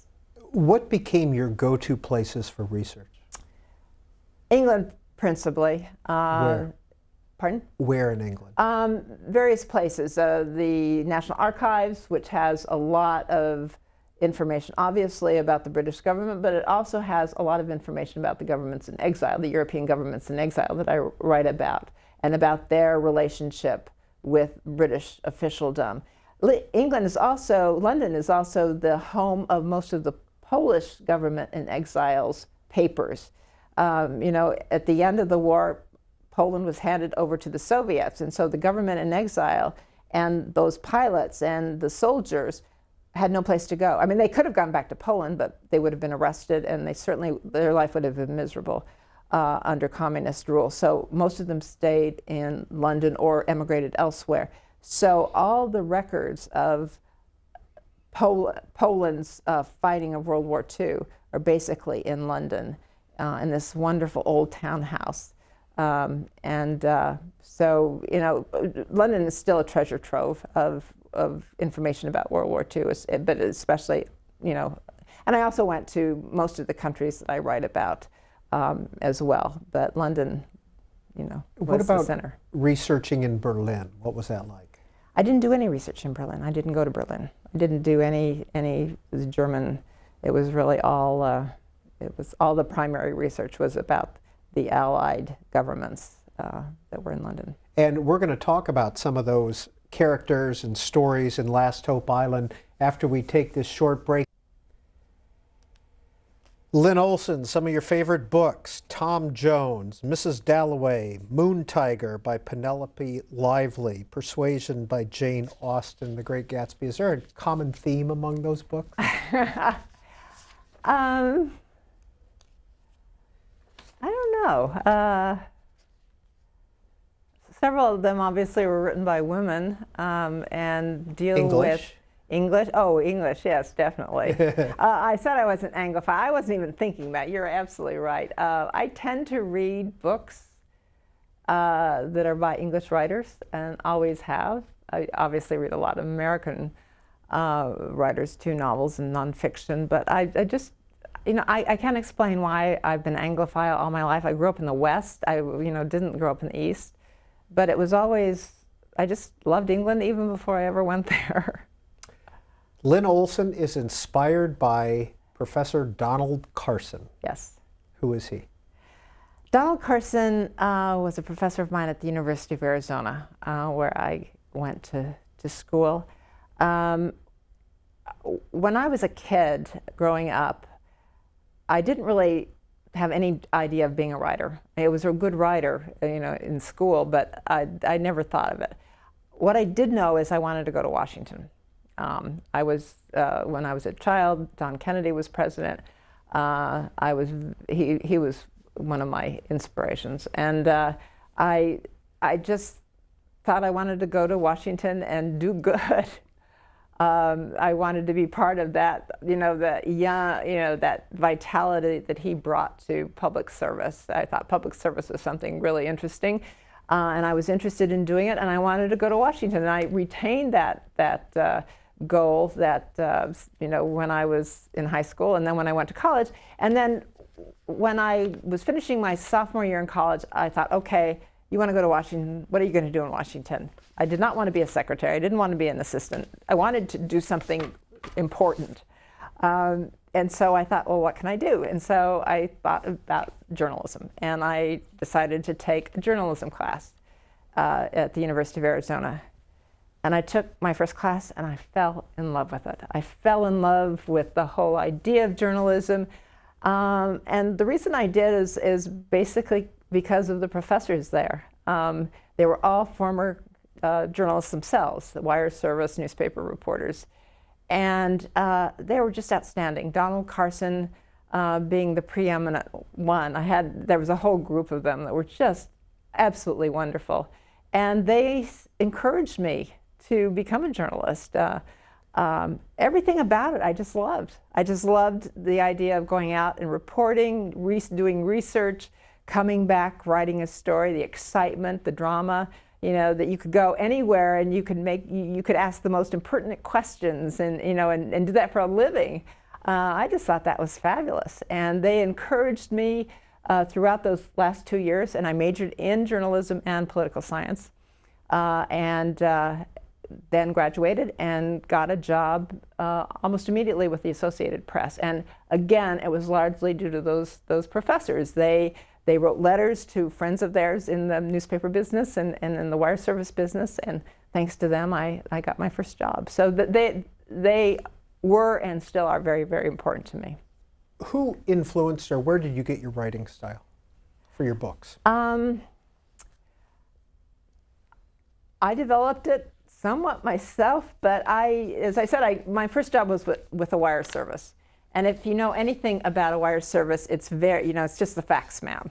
You know, I did learn that it was very important to attract the reader right away. So obviously, not only do you want your most important facts in the first paragraph, but you want your most interesting facts. And I soon gravitated to being a feature writer. So obviously, the human element was very, very important. But I still had a kind of a wire service style, kind of a terse, kind of not, I don't know, it wasn't as fluid as I wanted to. I happened to have the good fortune of marrying a magazine reporter who is a brilliant writer, my husband, and we wrote 2 books together, and he really did influence me in kind of opening up, you know, and kind of telling a story, and I can't really explain what I learned, but I learned how to tell a story better than I had been doing up to that point. So it was a progression. I didn't start out as a fluid kind of setter of a scene. I grew into it, but Stan really, really helped me in that regard. Well, speaking of grabbing the reader, Last Hope Island opens on April 9th, 1940. Yes. What happens? We already talked about that. Norway was invaded. So Norway was invaded. But I open with the actual invasion, the ships, the German ships coming up the fjord into Oslo at night, and nobody's expecting it. This is April. It's still cold up in Norway. Everybody's asleep except for a number of ships, Norwegian ships who are guarding, and a couple of Norwegian shore batteries. And all of a sudden, they realize that these 2 warships are silently going up the fjord, so they try to stop them. And Norway has, a miserable navy. I mean, a very, very small navy. But extraordinarily, two very ancient cannons on a shore battery, as the big warship goes by, they fire. And everybody thinks they're relics, that they're museum pieces, that they don't work. Well, they did work, and they sank that warship. That allowed a precious couple of hours of breathing room for the King of Norway and his government to escape. And so the whole first chapter is about the warships coming in, the sinking of the warship, and then the king and his family and his government escaping from Oslo, just as the Germans are about to capture him. But that escape was really treacherous. Oh, it was for a couple of weeks. I mean, he's zigzagging up through that country. Yeah, I mean, they were going. King Haakon. They originally went by train to a town, 60 or 70 miles north, and then the Germans were on their track, so they started driving in cars. And again, this is April, but it's not. It's not springtime in Norway.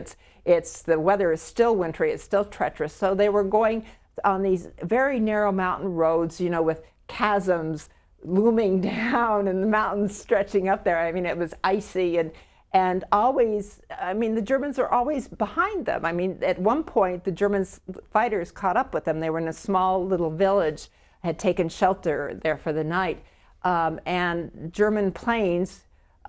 Fighter planes suddenly appeared over this little village, and a warning was sounded. So the king and his son, the crown prince, and government ministers fled into the forest and took cover under the trees while these dive bombers were coming down and shooting at them. I mean, they were dropping bombs on them. Unbelievably, none of them were killed. I mean, they all survived. But one of the planes was eventually shot down, and the pilot had in his jacket, basically we got rid of the King of Norway and his government. They didn't. I mean, they all escaped. But it was an extraordinary experience for several weeks as the king and his people were trying to elude the Germans. They eventually did, and he made it to London. But it was an incredible story. Chapter 2, Queen Wilhelmina. Queen Wilhelmina. Queen Wilhelmina of Holland, okay, so Norway, that was in April. And then in May, the next month, Queen Wilhelmina of Holland is sound asleep and gets word, is awakened, that the Germans have started to invade her country as well. They're not coming by sea this time, they're dropping by parachute into Holland. So again, totally surprised. They had no idea, she had no idea, people had no idea that this was about to happen. And she wakes her daughter and basically said, the war has come. And so she also has, it's not quite as dramatic and it doesn't take as long, but she also has several days of dodging the Germans and finally leaves Holland. She didn't want to leave Holland. She wanted to stay. Wilhelmina was a really feisty woman, and she wanted to stay and fight. She actually wanted to stay and fight, not just be queen, but actually fight with her troops. But was prevailed upon to go to London, which she really didn't want to do. How interrelated were all these royal families at this point? Very interrelated. It's really interesting. King Haakon was actually the uncle of King George VI of Britain. Thanks to Victoria, Queen Victoria, who had so many children, and her children married lots of married within royal families of Europe. So they all were, they all not only knew each other, but they were related to each other. Haakon married King Edward VII's daughter. So he married his first cousin, Queen who became Queen Maud.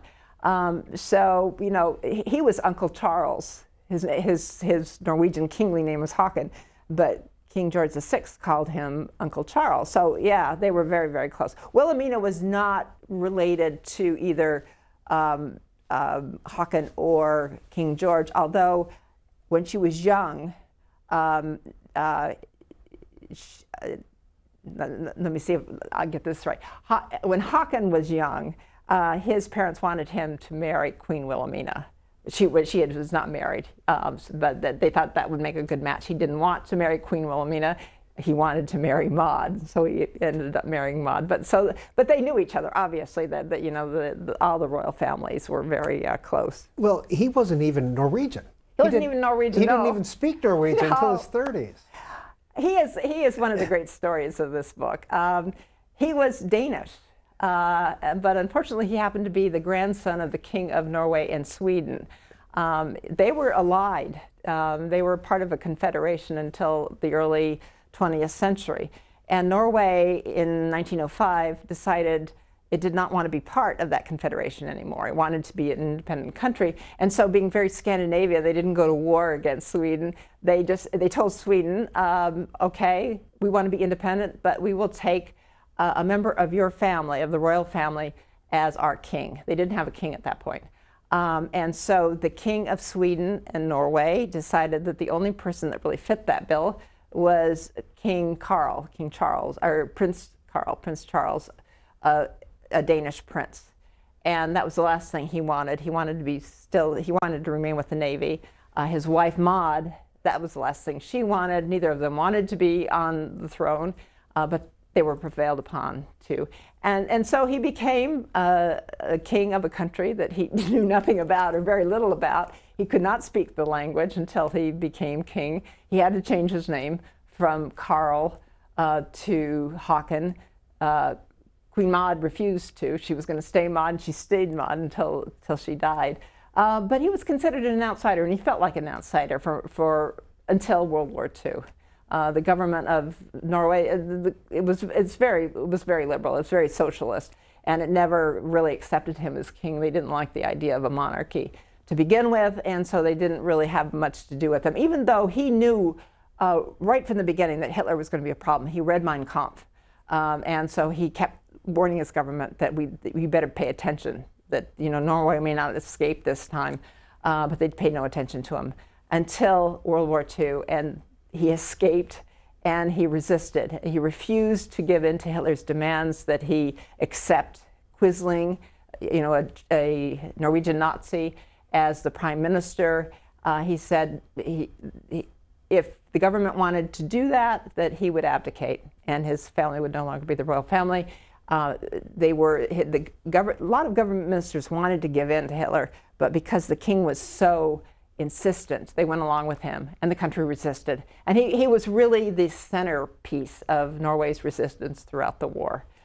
So this guy who was considered an outsider after the war was really the most beloved person in Norway. He had totally changed his life as a result of World War II. And Queen Wilhelmina, didn't she give a house to the Kaiser from World War I in Germany, and he was living in Holland, and she has to escape? She was feisty from the moment she became queen, actually when she was 10 years old. Her father, who was elderly, died, the King of Holland, and she became queen. She didn't really act as queen until she was 18, but from the very beginning, she was very strong-willed, and she refused to often listen to what people thought, what her government thought was the right thing to do. So yes, she gave a haven to the Kaiser, after World War I, and the Allies were furious at her for doing that, and she insisted that he was going to stay there, and he did.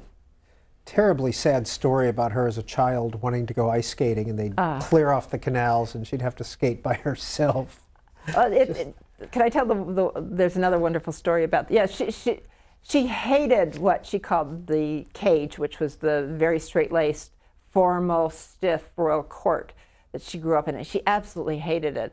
And you're right, she wasn't allowed to skate with other people. She had to skate alone. But my favorite story about that time is she was once overheard when she was a little girl scolding one of her dolls, and she said to her doll, "If you continue to be naughty, I'm going to make you a queen, and then you will have no other little children to play with." I mean, that is just heartrending. And so much of my story of Wilhelmina during World War II is her struggle to break open that cage that she was in, which she did successfully. Once she went to London, she was no longer surrounded by this court. She had power, had acquired power, and she made, great use of it. I mean, I say in the book that it wasn't just Churchill and the British who had their finest hour during World War II. It was also Wilhelmina and other people like her. She certainly made the most of, of being in London in World War II. But what you do write in Last Hope Island is, why have the contributions by allies other than the U.S., Britain, and the Soviet Union been neglected by historians? You say that Churchill, as it happens, bears much of the responsibility for the omission. Yes, he did. And we haven't really talked about too much yet about the contributions they did make. These countries made enormous contributions, not only to help Britain survive, but in terms of the overall Allied victory.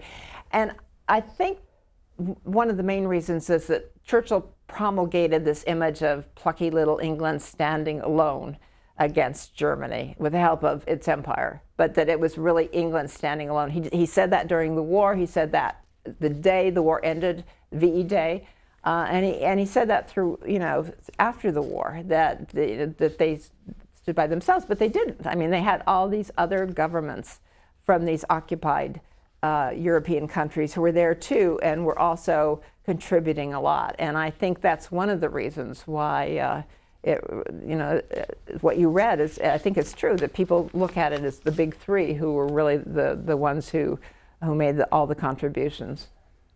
Lynne Olson is our guest here on Book TV. We've got another hour to go, and we're going to put the phone numbers up. And in case you can't get through on the phone numbers, we also have some social media sites where you can make a comment, and we'll look at those as well. But I do want to point out that we have set aside a third line just in case there are any World War II era veterans or people who lived through that era out there who would like to call in and talk with Ms. Olson. 202-748-8202 is the number for you to call. Bruce in Chesterton, Indiana, you have been very patient. Thanks for holding. You're on with Lynne Olson. Oh, thank you very much. I want to thank Ms. Olson for her insights. It's been very helpful looking at the origins of World War II and the intrigues that happened at that time. I want to go a little different direction, though. It's my understanding that Winston Churchill was a very strong proponent of the British Empire, and besides defending Britain itself, or England itself, he was interested in reestablishing, maintaining the British Empire after the war. That probably didn't have much of an effect until toward the end of the war, when it became obvious that the Germans were going to lose. I was wondering I also understand that President Roosevelt was not inclined that way. He was kind of an anti-colonialist. And I was wondering the relationship between the two through the war, and especially at the end of the war when Britain wanted to reassert itself in its empire. That's a really excellent question. All of what you said is true. Churchill was still very much of an empire guy. I mean, he really believed that the British Empire, he basically thought Britain's future after the war was going to be with the British Empire and with the U.S. in a special relationship. And he was absolutely determined not to give up the empire as a result of the war. Roosevelt, as you said, was very anti-colonialist, and he was constantly pressuring Churchill in terms, basically saying the days of the empire were over. And this was a huge point of controversy between the two men. And toward the end of the war, starting really in 1943, as it was clear that the Germans probably were going to lose, the Allies were going to win, the question of the future, of what was going to happen afterwards, became paramount. It also occurred at the same time that the United States and the Soviet Union were taking over more responsibility for the war. The British, had stood for so long, but they were running out of people. They were running out of soldiers. They were running out of money. They were running out of planes, ships, etc. The U.S. and the Soviet Union were clearly the big boys in the war, starting in 1943. And obviously getting more and more so as the war went on. And so basically Roosevelt, who had been close to Churchill, I mean, they had been together a lot, from Pearl Harbor onwards, started losing interest in Churchill and in England, and was more interested in cozying up to Stalin and the Soviet Union. And he made that clear in several of the meetings, and a couple of the meetings that they had, the big three had, in Tehran, and then later in Yalta. And it was not, I don't think it was Roosevelt's finest hour. It was very obvious that he was siding with Stalin against Churchill on a number of issues, and in fact making fun of, the two of them making fun of Churchill at one point in Tehran. And it was very, very painful to Churchill that Roosevelt was doing this, because he really did feel, he thought he was close to Roosevelt. He thought he was friends with Roosevelt. And when this started happening, and then when Roosevelt made it clear that he was against the British Empire and thought it should be dissolved, it really was extremely difficult for Churchill to accept. And I actually think that when Roosevelt died in April 1945, right before the end of the war, Churchill didn't go to the funeral. He could easily have gone to FDR's funeral, but he didn't. He pled too much work. But a lot of people, including I share the belief that he basically had been so hurt by what Roosevelt had done to him that he just didn't want to go. Chuck, Manchester, Massachusetts, good afternoon. Good afternoon. Vast Hope Island was a great read. Ms. Olson, you're a terrific storyteller. Thank you. The book was full of surprises, but one of the biggest surprises I had, in addition to the tremendous contribution made to the war effort that you so well commented on, was the failure of M16, the British intelligence operations in those foreign countries. The Brits have been known, I thought, for their superb intelligence operation and their fact gathering, but you document some abysmal performances. I wonder, can you account for how did that really happen, and how did they get away with it, and why should that been better known? Again, a great question. That was one of the surprises, when I was doing my research. MI6 is, the Special Intelligence Service, Secret Intelligence Service of Britain is world-renowned, still is. I mean, it's a lot of people think of it as the all-seeing, all-knowing spy organization. And ever since it really began in the early 20th century. But in fact, for much of its history, it was the opposite. And I think, and as I say in the book, that part of this fascination with MI6 and that it was, as I said, all-powerful, comes not from reality, but from British spy novels, English spy novels that became the rage in the early 20th century, late 19th century, early 20th century, that were really the forerunners for James Bond and Ian Fleming. These books were about patrician amateur spies, British, obviously British, young men who grew up, in the upper classes or the upper middle classes, who went to public schools in Britain, who got jobs in the Foreign Office or in the city, in the financial area, drank the best wines, ate the best food, and in the middle of their careers, their wonderful careers, were asked by the government to go and solve, to become spies for Britain in various nefarious foreign parts of the world. It used to be France. They were going and when France was really kind of seen as the enemy to Britain, and then it became Germany.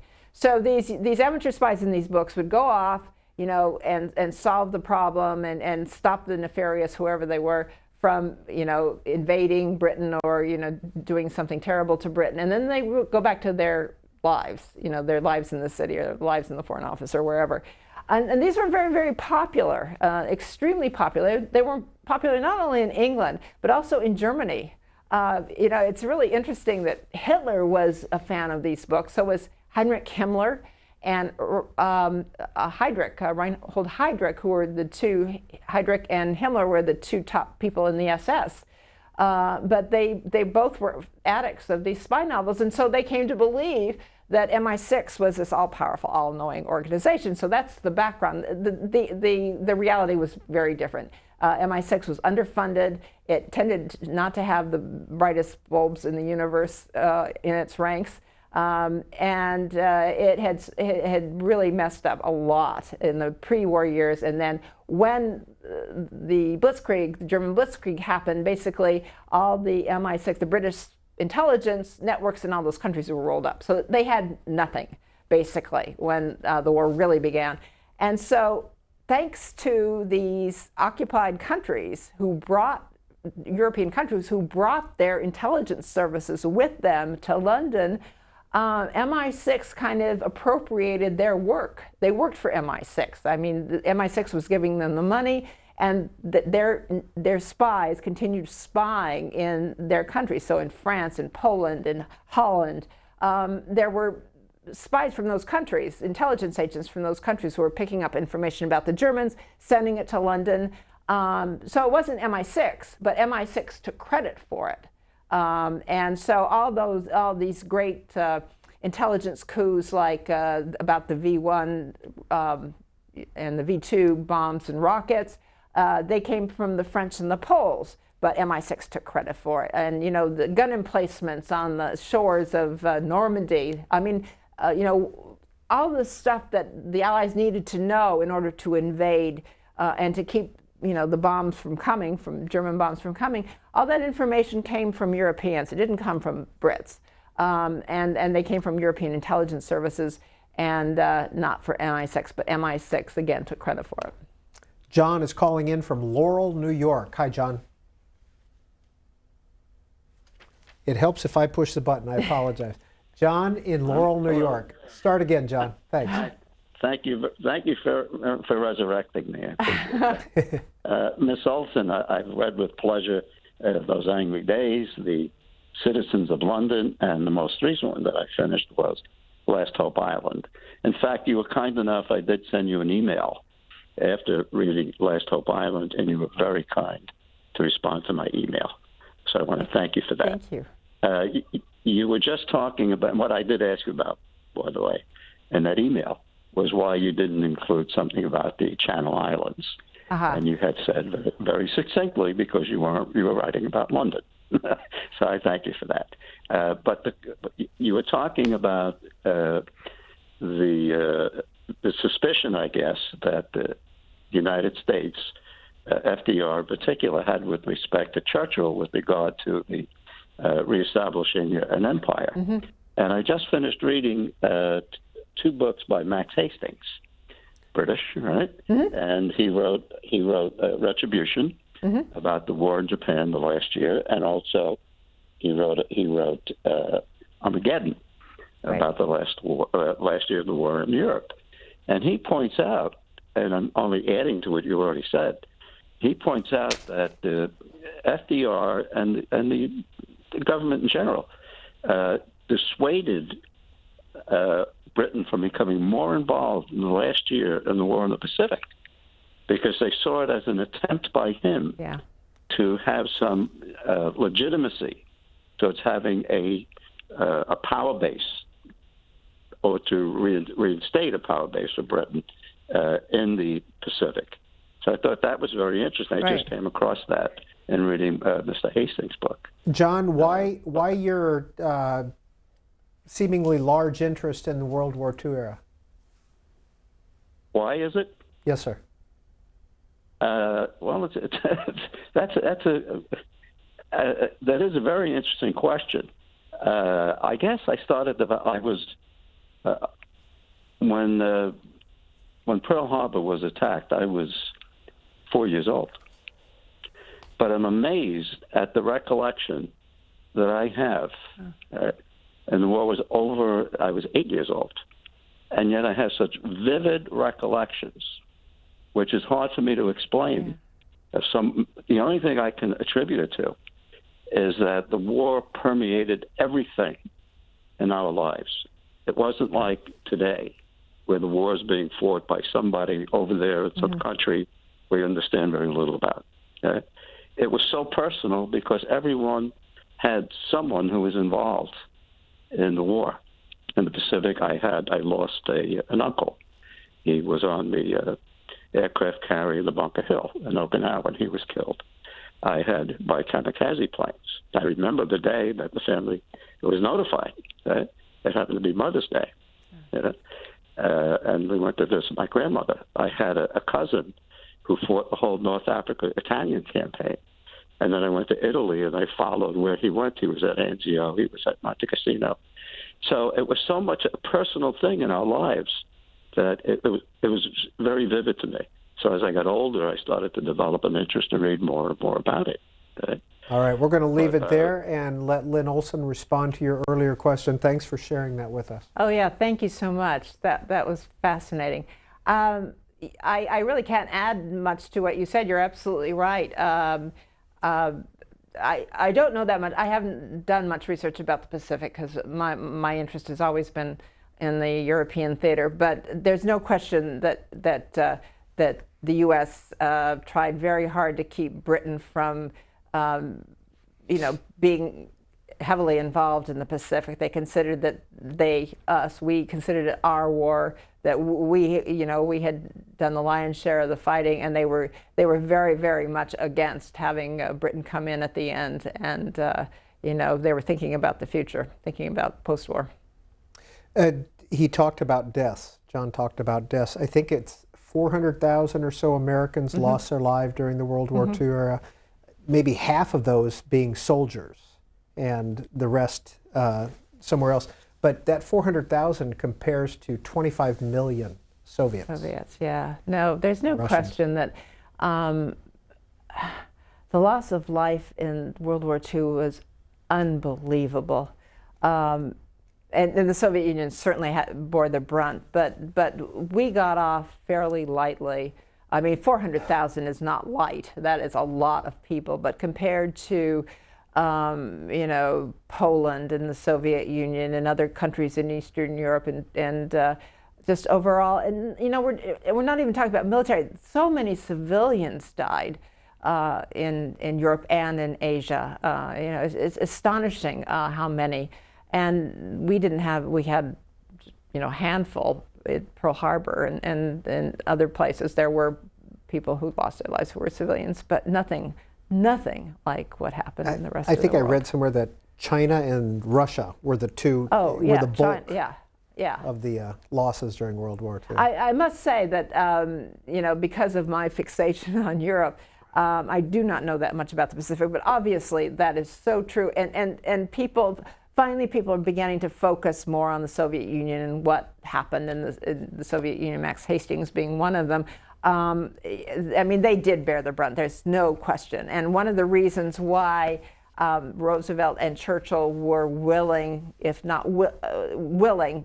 eager, certainly Churchill wasn't eager to turn over Poland and Eastern Europe to Stalin at the end of the war, was the reason that they did it is because they wanted to keep Stalin in the war. They wanted to keep the Soviets as the main force that was taking the brunt from the Germans. So it was all political. We interviewed Max Hastings in London a couple of years ago, and I believe he told me that more citizens during the Battle of Britain or during the war years were killed crossing the street in London because of the blackout than by the V2s or the bombing in Britain. I didn't know that. I mean, certainly there were a lot that were out and certainly that were killed in accidents. Yeah. But I mean, there were tens of thousands who were killed in the Blitz and the V1 and V2. So he's more of an expert than I am in that regard. But there were a lot of British citizens who lost their lives, however, in World War II. Dan, Bridgewater, New Jersey. Please go ahead with your question or comment for Lynne Olson. Hi, I'm sorry that I did not read your works, but on the issue of your Anglophilia, I wonder if I could get you to comment. I was a child during World War II and have many very vivid memories, like the gentleman before, but I came from Eastern Europe, and now in Europe, and for many, many years in Europe, the bad guys in the minds of a lot of people was Churchill, and the British manipulating the situation of Europe and betraying a lot of people who were very faithful to the British during the war, Some British espionage people wrote extensively on this. Kind of leaves some question as to on whose interest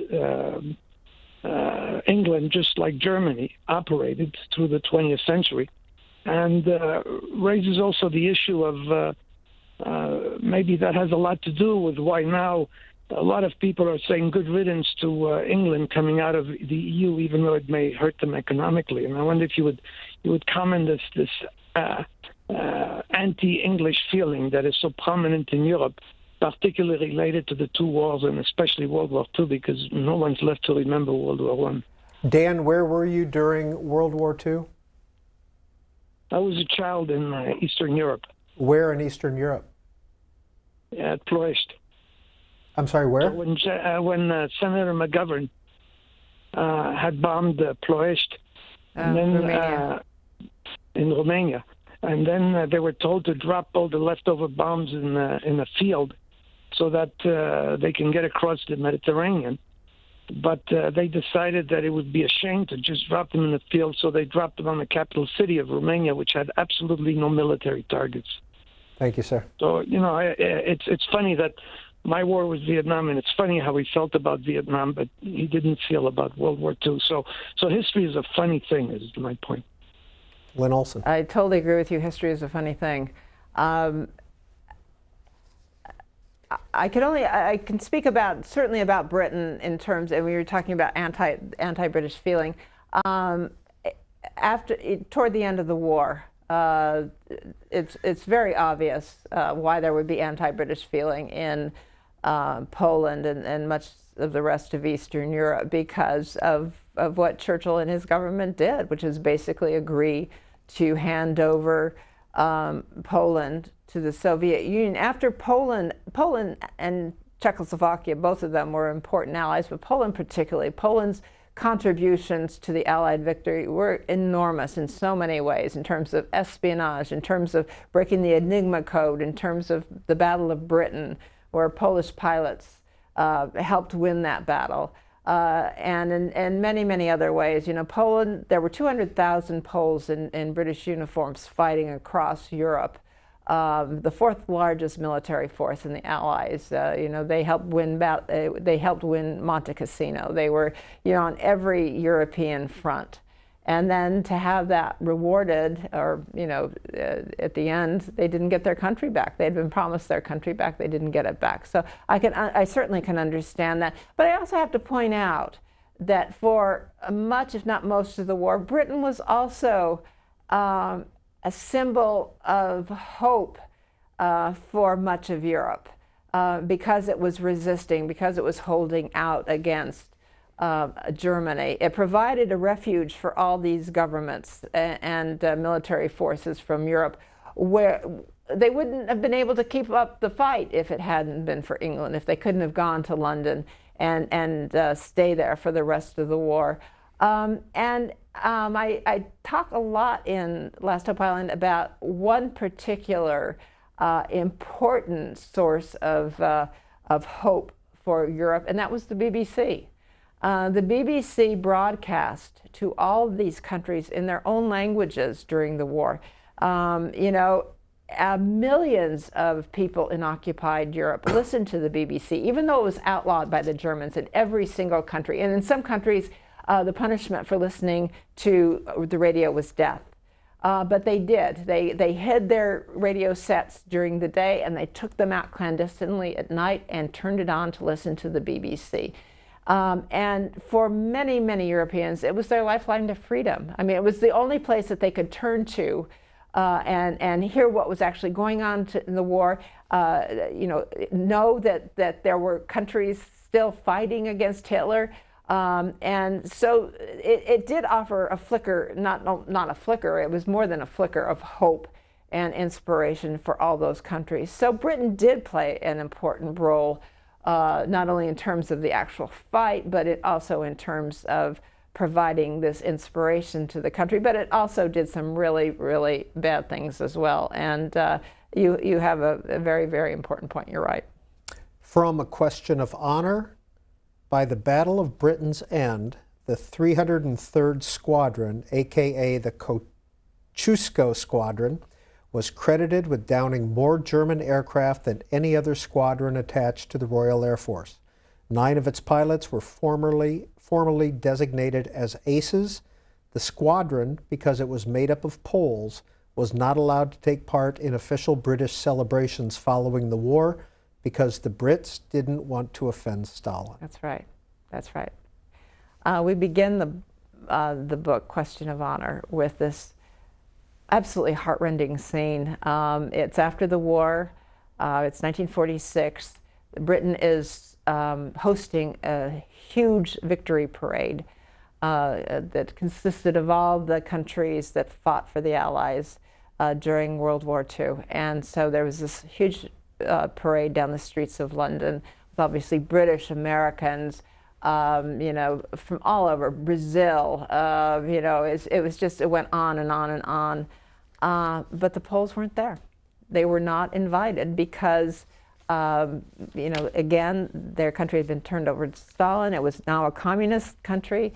And so the Poles who actually had contributed so much to that victory, particularly the pilots, had to stand on the sidewalk and watch all these people go by. And their country was gone, and they weren't honored in that parade.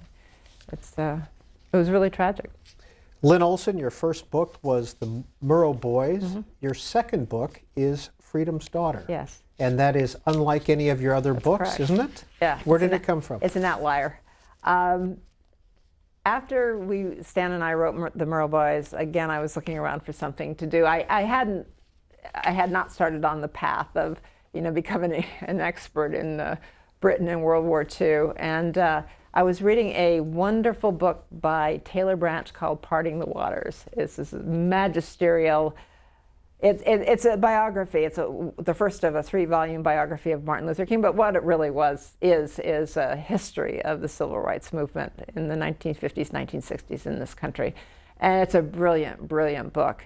And I was reading it and kept running across names of women who played a role in the civil rights movement. And Taylor wrote really well about them, but he didn't, in my opinion, didn't include enough. I mean, I wanted to know more about them. It was Rosa Parks, obviously, but many, many more women who I'd never even heard of.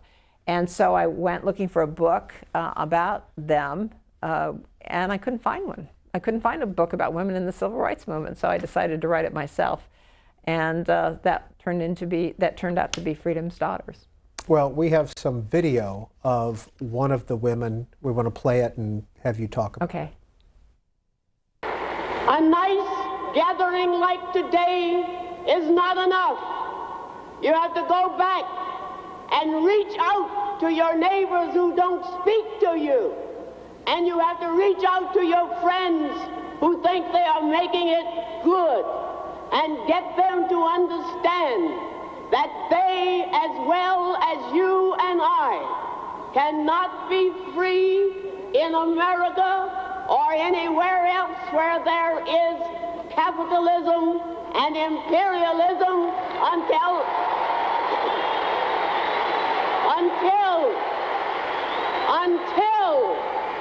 until we can get people to recognize that they themselves have to make the struggle and have to make the fight for freedom every day in the year, every year, until they win it. Thank you.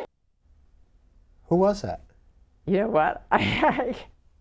Ella Baker? Ella Baker. That is so interesting. You know, that is very embarrassing for me. But Ella Baker was a really behind-the-scenes woman, so I had not really seen much footage of her. I mean, everybody's seen Rosa Parks and Fannie Lou Hamer and some of the others. That is so fascinating. Yeah, Ella Baker is one of those forgotten heroines that I had never heard of. I mean, she was kind of this thread that ran through the civil rights movement. I mean, she connected all these groups together. She was basically the woman behind the throne with Martin Luther King in terms of setting up the Southern Christian Leadership Conference. And she was really the person who did it. I mean, Martin Luther King was out there. He was the leader, but she was the one who actually created it, and was infuriated by the way he treated her as a woman, and then went off and became the inspiration, the godmother for the student civil rights movement, the the SNCC, Student Non-Violent Coordinating Committee, which was it was the student movement. These are the kids that went down to the South and were organizing for voter registration, etc. Ella Baker was their inspiration. She was the one who was helped create that movement. But I swear to God, that's the first time I've ever seen that. And there is so little, probably there's a lot more footage than I know of, but I had not ever seen that. But she is so incredibly important to the civil rights movement. But she was just one of many women like that who were behind the scenes doing all the work, basically not all the work, but they never got the credit for what they did. And that Freedom's Daughter came out in 2001. I'm not even sure if there was YouTube in 2001, now that I think back. But you write about Ella Baker that from her earliest days, she kowtowed to no one. Yeah. She was always protesting something, and that Martin Luther King was not fond of any criticism, Yes. but Baker's complaints were particularly galling. Old enough to be King's mother, Baker felt no awe for the 29-year-old SCLC leader. And that footage is perfect, isn't it? I mean, because you can tell that she doesn't take anything from anybody. She's extraordinary, really, really an extraordinary person. Well, we wanted to make sure that we touched on Freedom's Daughter as well as the World War II books and the Murrow Boys Thank you for that doing we've that. been talking about. So that's part of Lynne Olson's collection. Charles in Tacoma, Washington, please go ahead with your question or comment for Lynne Olson. Thank you. Lynn, I'm a big fan since Troublesome Young Men. Thank you. Loved it. Didn't know anything about that. It was as though in my mind the Churchill just appeared at the right moment. Right. And the Polish book, I knew they'd flown in the Battle of Britain. I didn't know about the huge accomplishment the accomplishments they performed during the war, or that they had the fourth largest force in the war. I got an autograph, and I don't do autographs. I don't understand that, but I got an autograph at an air show up at that little air museum that Paul Allen has in Everett, Washington. There, I get a little choked up sometimes. There were two Polish pilots there, and one, the younger one, flew Spitz during the war, but the other one had actually fought in the Battle of Britain. And this was just a few years ago. There was this little, incredibly frail little man, and I had to shake his hand and get his name.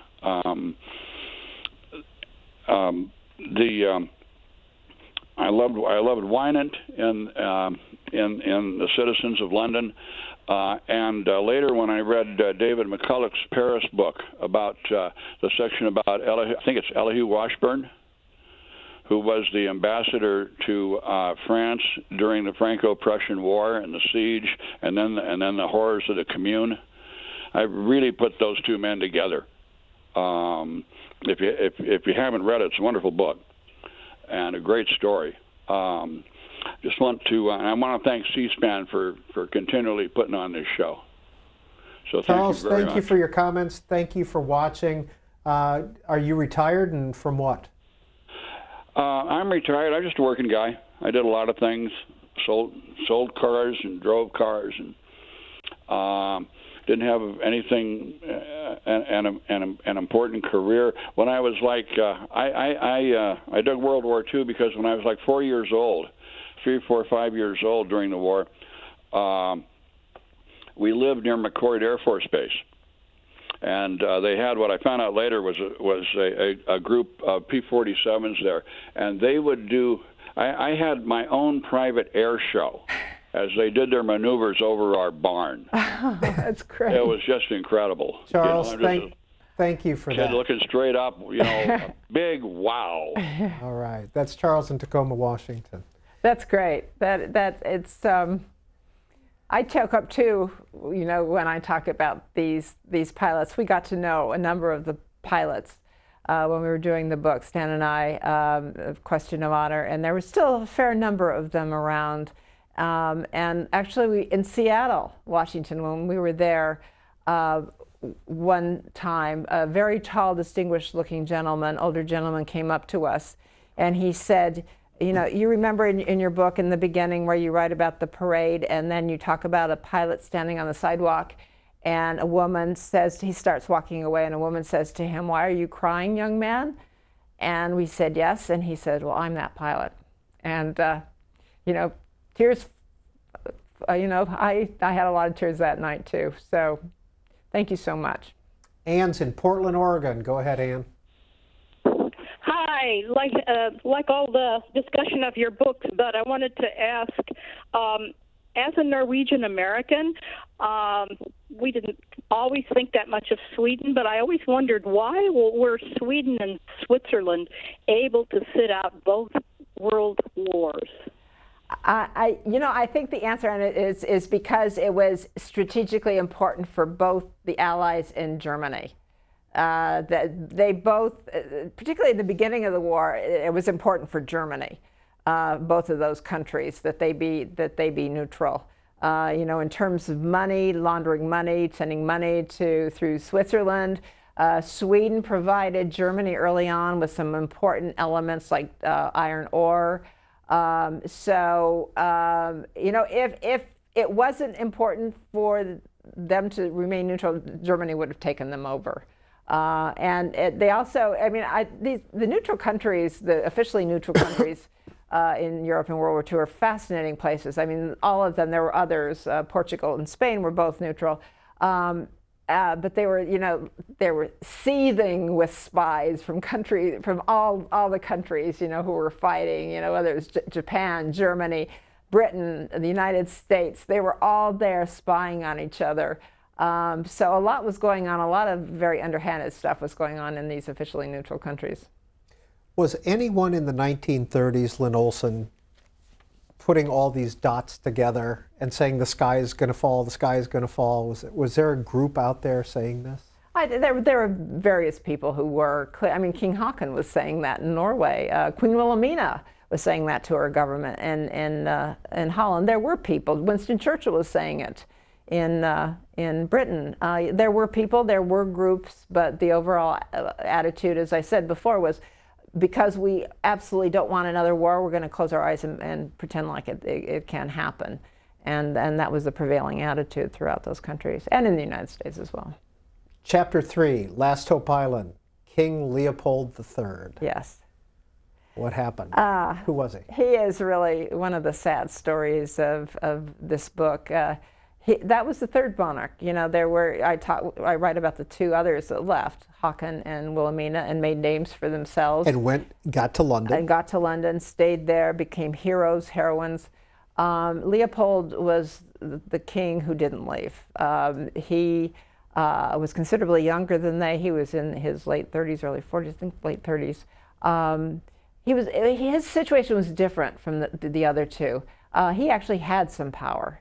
Where they didn't really. He was the commander-in-chief of the Belgian Armed Forces.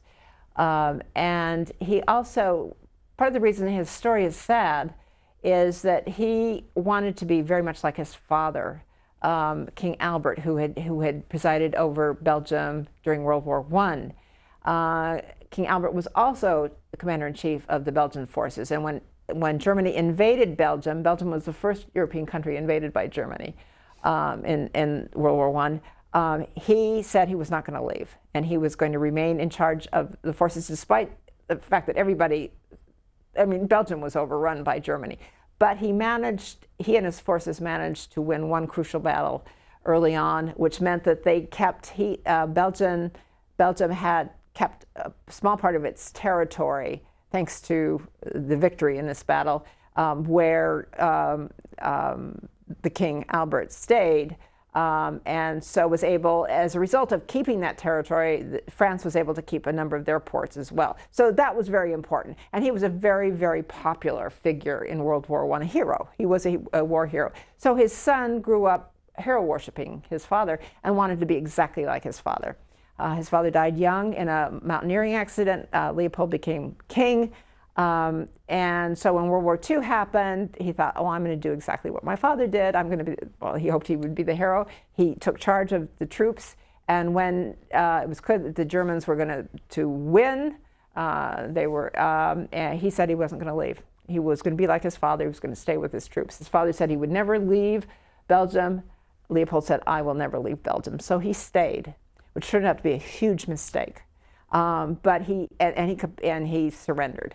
And so he became the subject of total, the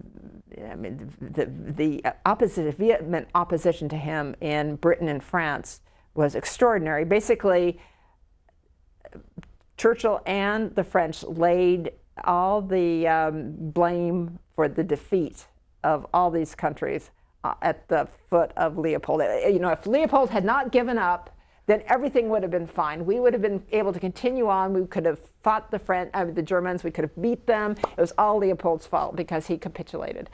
And meanwhile, so he's being guarded by the Germans. He can't say anything. No, you know. And so he stayed in Belgium for the rest of the war. He met with Hitler to try to get better treatment for his people, and that was seen as collaboration with Hitler. He made a very grave mistake in not leaving. He should have left, but he stayed for honorable reasons. He stayed for honorable reasons, yes. And his troops were overwhelmed. You know, Churchill and the French, Paul Reynaud, the head of the French government, both said that because they surrendered, because Belgium surrendered, that was the reason why the Germans were able to sweep in so quickly into France, etc. But in fact, the Belgian forces allowed the British forces to leave at Dunkirk. I mean, they were still fighting at that point, and they were holding off the German forces. And if that hadn't been true, Dunkirk, the evacuation in Dunkirk probably wouldn't have happened. So, you know, so he became kind of the whipping boy for, you know, for the guilt of the defeat in Western Europe. Another thing I learned in Last Hope Island is that the U.S. recognized Vichy France. Yes, yes. Not the Free French. No, yeah, no. Well, the Vichy government was actually the legitimate government of France. Paul Reynaud, the head of the premier, resigned and turned over the government to Marshal Pétain, who became the head of the Vichy government. So legally, it still was the government. And the only French official who went to Britain to fight on was this lowly brigadier general named Charles de Gaulle that almost nobody had heard of at that point. The Brits did not recognize the Vichy government. Winston Churchill recognized de Gaulle as the unofficial head of Free France. So it wasn't an official position at all. The U.S., Franklin Roosevelt, thought he could get Vichy France to come over to the Allied side. So the U.S. government did officially recognize Vichy as the legitimate French government. We had an ambassador at Vichy, we had an embassy at Vichy, and that continued until the Germans, invaded all of France in 1942. So yes, he tried very, very hard to get the Vichy officials to come over, and they never did, obviously. Let's hear from Doug in Brookline, Massachusetts. Doug, go ahead. You're on with Lynne Olson. Oh, hi. Someone once said that history is an agreed-upon set of myths. I just got a question for you. I guess as an Anglophile, I'm sure she was following the David Irving, Deborah Lipstadt trial in London.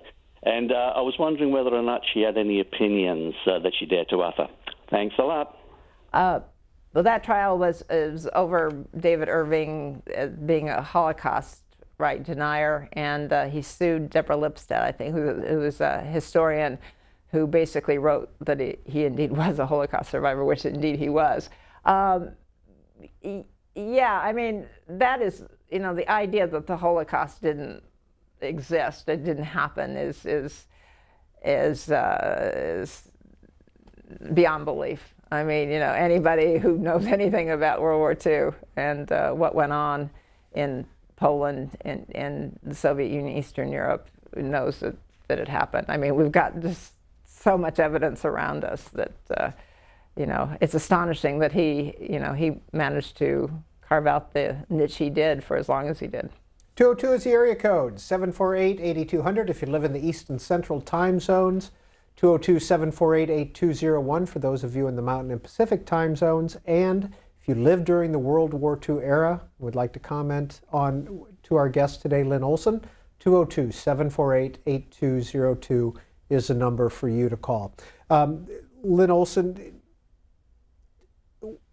were Churchill and Roosevelt and the other leaders aware of the concentration camps and what was going on in Germany in the late 30s?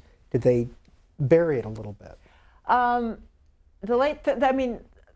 Germany had set up concentration camps by the late 30s, but they weren't really for Jews. They were there for political opponents of Germany. So Dachau was established in the 30s, and some of the others were too. It wasn't really until the 40s. It wasn't until 42, early 42, that the final solution was actually decided upon, and the extermination camps. There's a difference between concentration camps and extermination camps. Many of like Dachau and Buchenwald, they were horrible, in which hundreds of thousands, if not millions of people died, but they weren't set up deliberately to kill people. Many, many people died as a result. They were murdered there, but it wasn't a systematic thing to just murder as many people as you could. The extermination camps were, and they were almost all of them were in Poland. And the reason for that is because it was a way, it was very hard to get information from Poland, wartime Poland, because the Germans had, they were obviously so much in control. But yes, Churchill and Roosevelt both knew about the extermination camps by the end of 1942. Word was coming out. The Polish government in exile, Polish couriers from the government, within occupied Poland, managed to get out and bring a lot of this information to London and to elsewhere. And Jewish organizations were getting information as well and passing it on. So the Polish government in exile published a report in late 1942 talking about that at least 1 million people had already died, Jews had already died in these extermination camps in Poland. And that was actually published, and there was and the government spoke out, British government spoke out, very forcefully the British government spoke out. The Americans didn't do all that much, but Roosevelt was aware. But the thing is, nothing was done about it. And then, the question becomes, what could have been done? I don't know. But certainly, it could have been a much more forceful reaction than what either Churchill or Roosevelt mounted. They didn't. Again, that was not something that they wanted to deal with. For whatever reason, they did not want to deal with it. They kept saying, both of them saying, well, the important thing is to win the war. That's the way that will help Jews. That was the rationale that they gave to everybody. Why aren't you doing this? Why aren't you saving the Dutch when they were starving in the last winter of the war? Why aren't you doing anything? Well, the best thing to help the Dutch is to win the war. And so yes, the answer is yes, they did know about it. John is in West Palm Beach, Florida. Hi, John. Hi, son. Just give me a few minutes, if you would, please. To know World War II, you have to learn World War I. People forget what we went through in World War I. It's the 100th anniversary, and we really didn't get there until April of 1918, a year after we declared war, and we really didn't start fighting until the summertime, and we lost. And this is combat deaths, 53,000. We actually lost more than that. 63,000 were because of injuries from the war and disease. So the total was 116,000. The point I'm trying to make is, in the Battle of the Somme, the British in one day lost 65,000 men. And when people look back at Chamberlain, they don't see what the English people saw, which was horrendous death and horrendous personal tragedies from World War I. This is a poor analogy, but it's like a football team. The winning team suffers a lot of injuries, but they win. The losing team suffers a lot of injuries, they lose. They want revenge. And Hitler was the revenge. The winning team in World War I just wanted to move on, and the last thing they want was a war. But I do have a question as far as Winston Churchill's citizenship. His mother was an American citizen, if I'm not mistaken. Could he have been president of the United States? Well, he wasn't born here. I think you have to be born here in order to be president of the United States. I think he would have loved the idea of being president of the United States. You know, he was very proud of his American heritage. He really was, and a lot of, I think, you know, he was not all that popular before he became prime minister within London, and especially, you know, he came from an upper class background. He was the grandson of a duke, and he was always regarded as, you know, not quite proper among the people that he grew up with, and they laid a large part of the blame on the fact that he was half American, you know, that he was bumptious, that he was, you know, that he was emotional, he was outspoken, ambitious, you know, all the things that you're not supposed to be when you're British, but he was. And so he really did. He took great pride and delight in being half American. And I can't do it justice. You know, he appeared before the House of Representatives during the war, and he said, if I had been born, I can't remember how he phrased it, but he was basically saying, you know, I could be up here as President of the United States rather than as Prime Minister. You know, I think that tickles his fancy, the idea that perhaps, you know, if things had been a little different, he could have been president. Well, he was unemployed after 1945. He had plenty of time to come over here and be president. What happened in 1945? Well, he was voted out. The Conservative Party was voted out of power, which was stunning to virtually everybody, especially Churchill. Everybody thought he was going to win, or most people thought he was going to win. You know, he had won the war. There's no question that Winston Churchill is. Without Winston Churchill, I think we might be speaking German now. I mean, I'm exaggerating, but he was extremely important. And so everybody thought because of that he would win in 1945. But the British people were tired of war. I mean, you know, they had been on the front lines too. Their houses were bombed. You know, they had suffered tremendous deprivation, and they wanted a different life. They wanted a better life, especially those who were in the lower, you know, working classes. Wanted more. You know, they had put out for their country, and they wanted something in return. And they didn't think that Churchill was up to that task, to be a peacetime prime minister. And they were right. They were absolutely right. He was old. He was tired. He had done brilliant work as a wartime premier. I think he would not have been a very good peacetime premier. He did come back a few years later as a prime minister, but I think that was a mistake. He probably shouldn't have. Sarge is calling in from Fredericksburg, Virginia. Hi, Sarge. Good day. I just wanted to ask Ms. Olson if she could relate why the Germans fought so hard after the disasters of spring of 1945, and why it would even take Admiral Dönitz 8 days to surrender after the suicide of Hitler on 30 April 1945.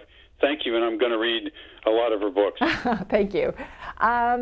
Well, I think that part of that came from Hitler, you know, that, you know, we will not surrender, you know, that basically I will see Germany ruined before I surrender. I think they feared what was going to happen to them afterwards, you know, what was going to happen to them thanks to especially the Soviet Union.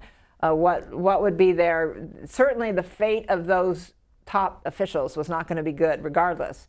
And so they held out. But I mean, Hitler, you know, Germany was just being decimated by American and British bombing campaigns, but Hitler insisted that he was not going to surrender. He was not going to give up. Lynne Olson, is there another Anglo-centric book coming out? Well, my next book deals with England, but it's about the French resistance. The focus of it is the French resistance. Is it safe to say the Free French and the French resistance are two different things? They're two different things, yeah. Now this is actually, I'm writing a book about somebody who's in Last Hope Island, who is the head of an intelligence network in France, and the relationship of that network with England.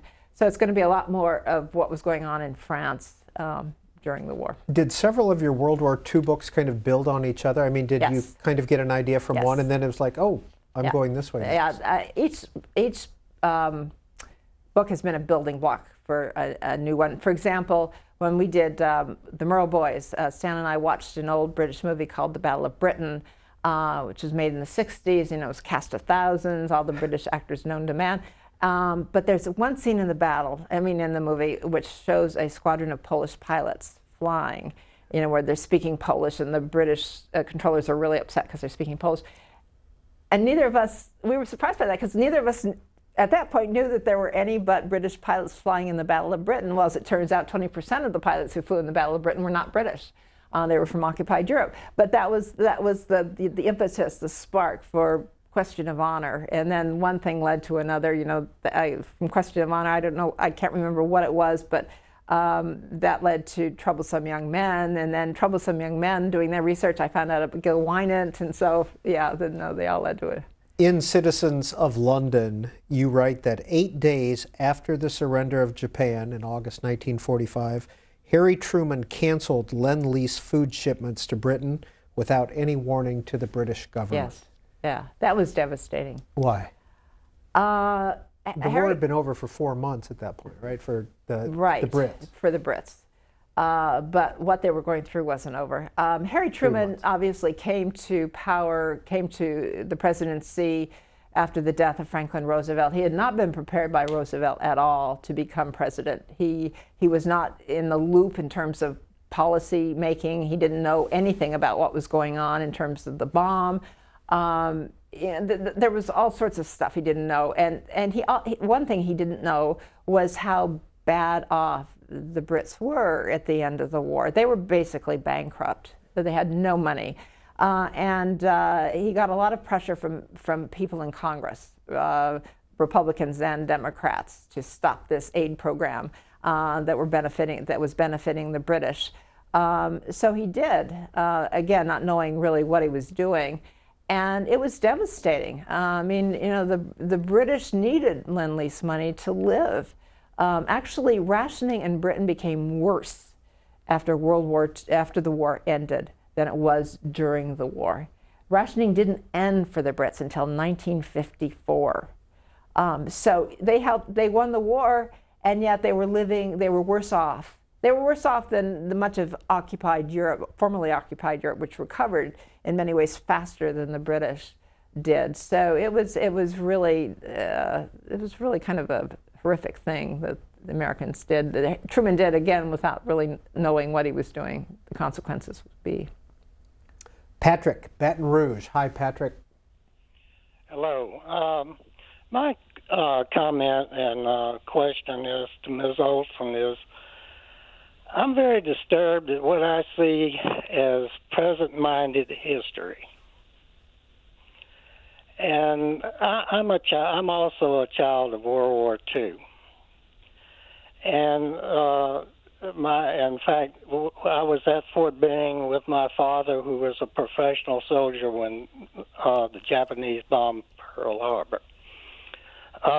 And what I think people today cannot understand is that absolute terror was struck in the heart of this country. Mm-hmm. You see things like the Twin Towers today, but I have the feeling that people watching that's like special effects in the movies or television. They don't really get it, and just the atmosphere of complete unity, that everybody's involved in this. This has just got to be done. It was a wonderful spirit in many ways, and that to me has been lost. And again, to go back to the concept of viewing history by present-day standards. Like the gentleman from Romania was decrying the fact that bombs were dropped on cities and towns, but nobody cared about that because we were scared to death. All right, I think we got the point, Patrick. Let's hear from Lynne Olson, see if she has a take on what you had to say. Well, I think there is a problem, as you say, with present day. I mean, looking at history from the present day. I mean, that's one thing that I and a lot of historians try to avoid, or try to spell out that, yeah, we can look at just to give you one example. World War II is now known as the Good War. I mean, it's, the greatest generation fought it. We had to do it. It was a fight against the worst evil ever. And all that's true looking back on it. But when Americans, and I'm talking about Americans now, Americans were going through the 2 years leading up to our getting into the war, they didn't know all that. I think the isolationists were wrong looking back on it, but they weren't doing it, most of them were not doing it for bad motives. I mean, they actually did believe that it was not good for us to get involved in this war. And you can understand, those young men we were talking about earlier on, John Kennedy and Jerry Ford, and the ones who created America First, they didn't know they were going to be the greatest generation in a couple of years. They didn't know what was going to happen to them. They didn't know what was going to happen in those extermination camps in Poland. From their point of view at that point, they thought they were doing the right thing. So I think it's really, really important to keep that in mind when one reads about what happened before. Another example is people saying about occupied Europe, in France and Poland and elsewhere, well, people didn't resist enough. There's this myth about this widespread resistance, and it is a myth because most people in those countries did not resist. And why didn't they? Were they collaborators? If I were there, I would have resisted. Well, hello. Quite frankly, I think you had to have lived in one of those countries before you can say that. You cannot pass judgment on something that happened, 60, 70 years ago under circumstances that you cannot possibly imagine how horrific they were. So one has to guard against that. One has to guard against judging what happened then by the standards of today. I think there are real problems in doing that. Let's see if we can get Ed from Lake Worth, Florida on. Hi, Ed. Good afternoon. I like to make a contrary viewpoint, which is probably the prevailing viewpoint in the Netherlands today about Queen Wilhelmina. I lived in Amsterdam, I lived in Holland, I was born there, I'm 100% Dutch. I can tell you for sure that Queen Wilhelmina, even before the war, was haughty, elitist, totally off-putting. The country did not like her, even though she made these grandstanding statements, I'm going to defend the Netherlands. When the Dutch found out that she left for England, they considered her a traitor.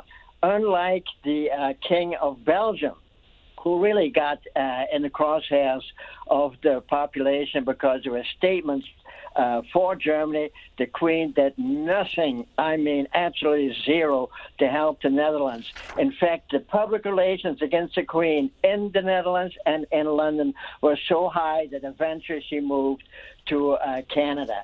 I think that's the prevailing viewpoint, and no matter how Miss Lynne Olson describes that, I stand by what I say. Thank you. Ed, thank you for calling in. Lynne Olson. Well, parts of what you said I think are correct. There's no question that she was regarded as an elitist and haughty and aloof before World War II. I think that's the way most people saw her in the Netherlands. That's absolutely correct. And she was not popular when she left, and that's what she feared. She didn't want to leave, as I said before. She didn't want to leave because she thought that's the way her people would regard her. But from all accounts, and I've done a lot of research in this, the people from London, she did become the heart and soul of the resistance. She made many, many broadcasts over the BBC, encouraging her her people to stand and resist. And she spoke out constantly about, against the Germans and Hitler, and using swear words that, nobody in Holland ever heard her use. And so from what I understand, I respect your viewpoint, but from what I understand, the majority of people in Holland really came to love her. She did not move to Canada. Her daughter and granddaughters went there during the war. She stayed in Holland. She went over and visited the United States and Canada during the war, but she lived in London throughout the war and went back to Holland the instant she could come back. And the response from the Dutch when she came back was just overwhelmingly positive. There are elements of truth in what you had to say, but I think overall that's not true. And I couldn't find it, but you recount her flight back into Holland and her the greeting she got, and et cetera, and the fact that she wouldn't eat strawberries because none of her subjects could eat strawberries at that point. So. She came back before Holland was totally liberated. 3 provinces in Holland had been liberated, and she felt she was gone long enough. So she came back, and she brought back with her a royal retinue of 3 people, 2 young Dutchmen who were her military aides de camp, and a secretary. And they set up shop in a small manor house in one of the provinces in Holland.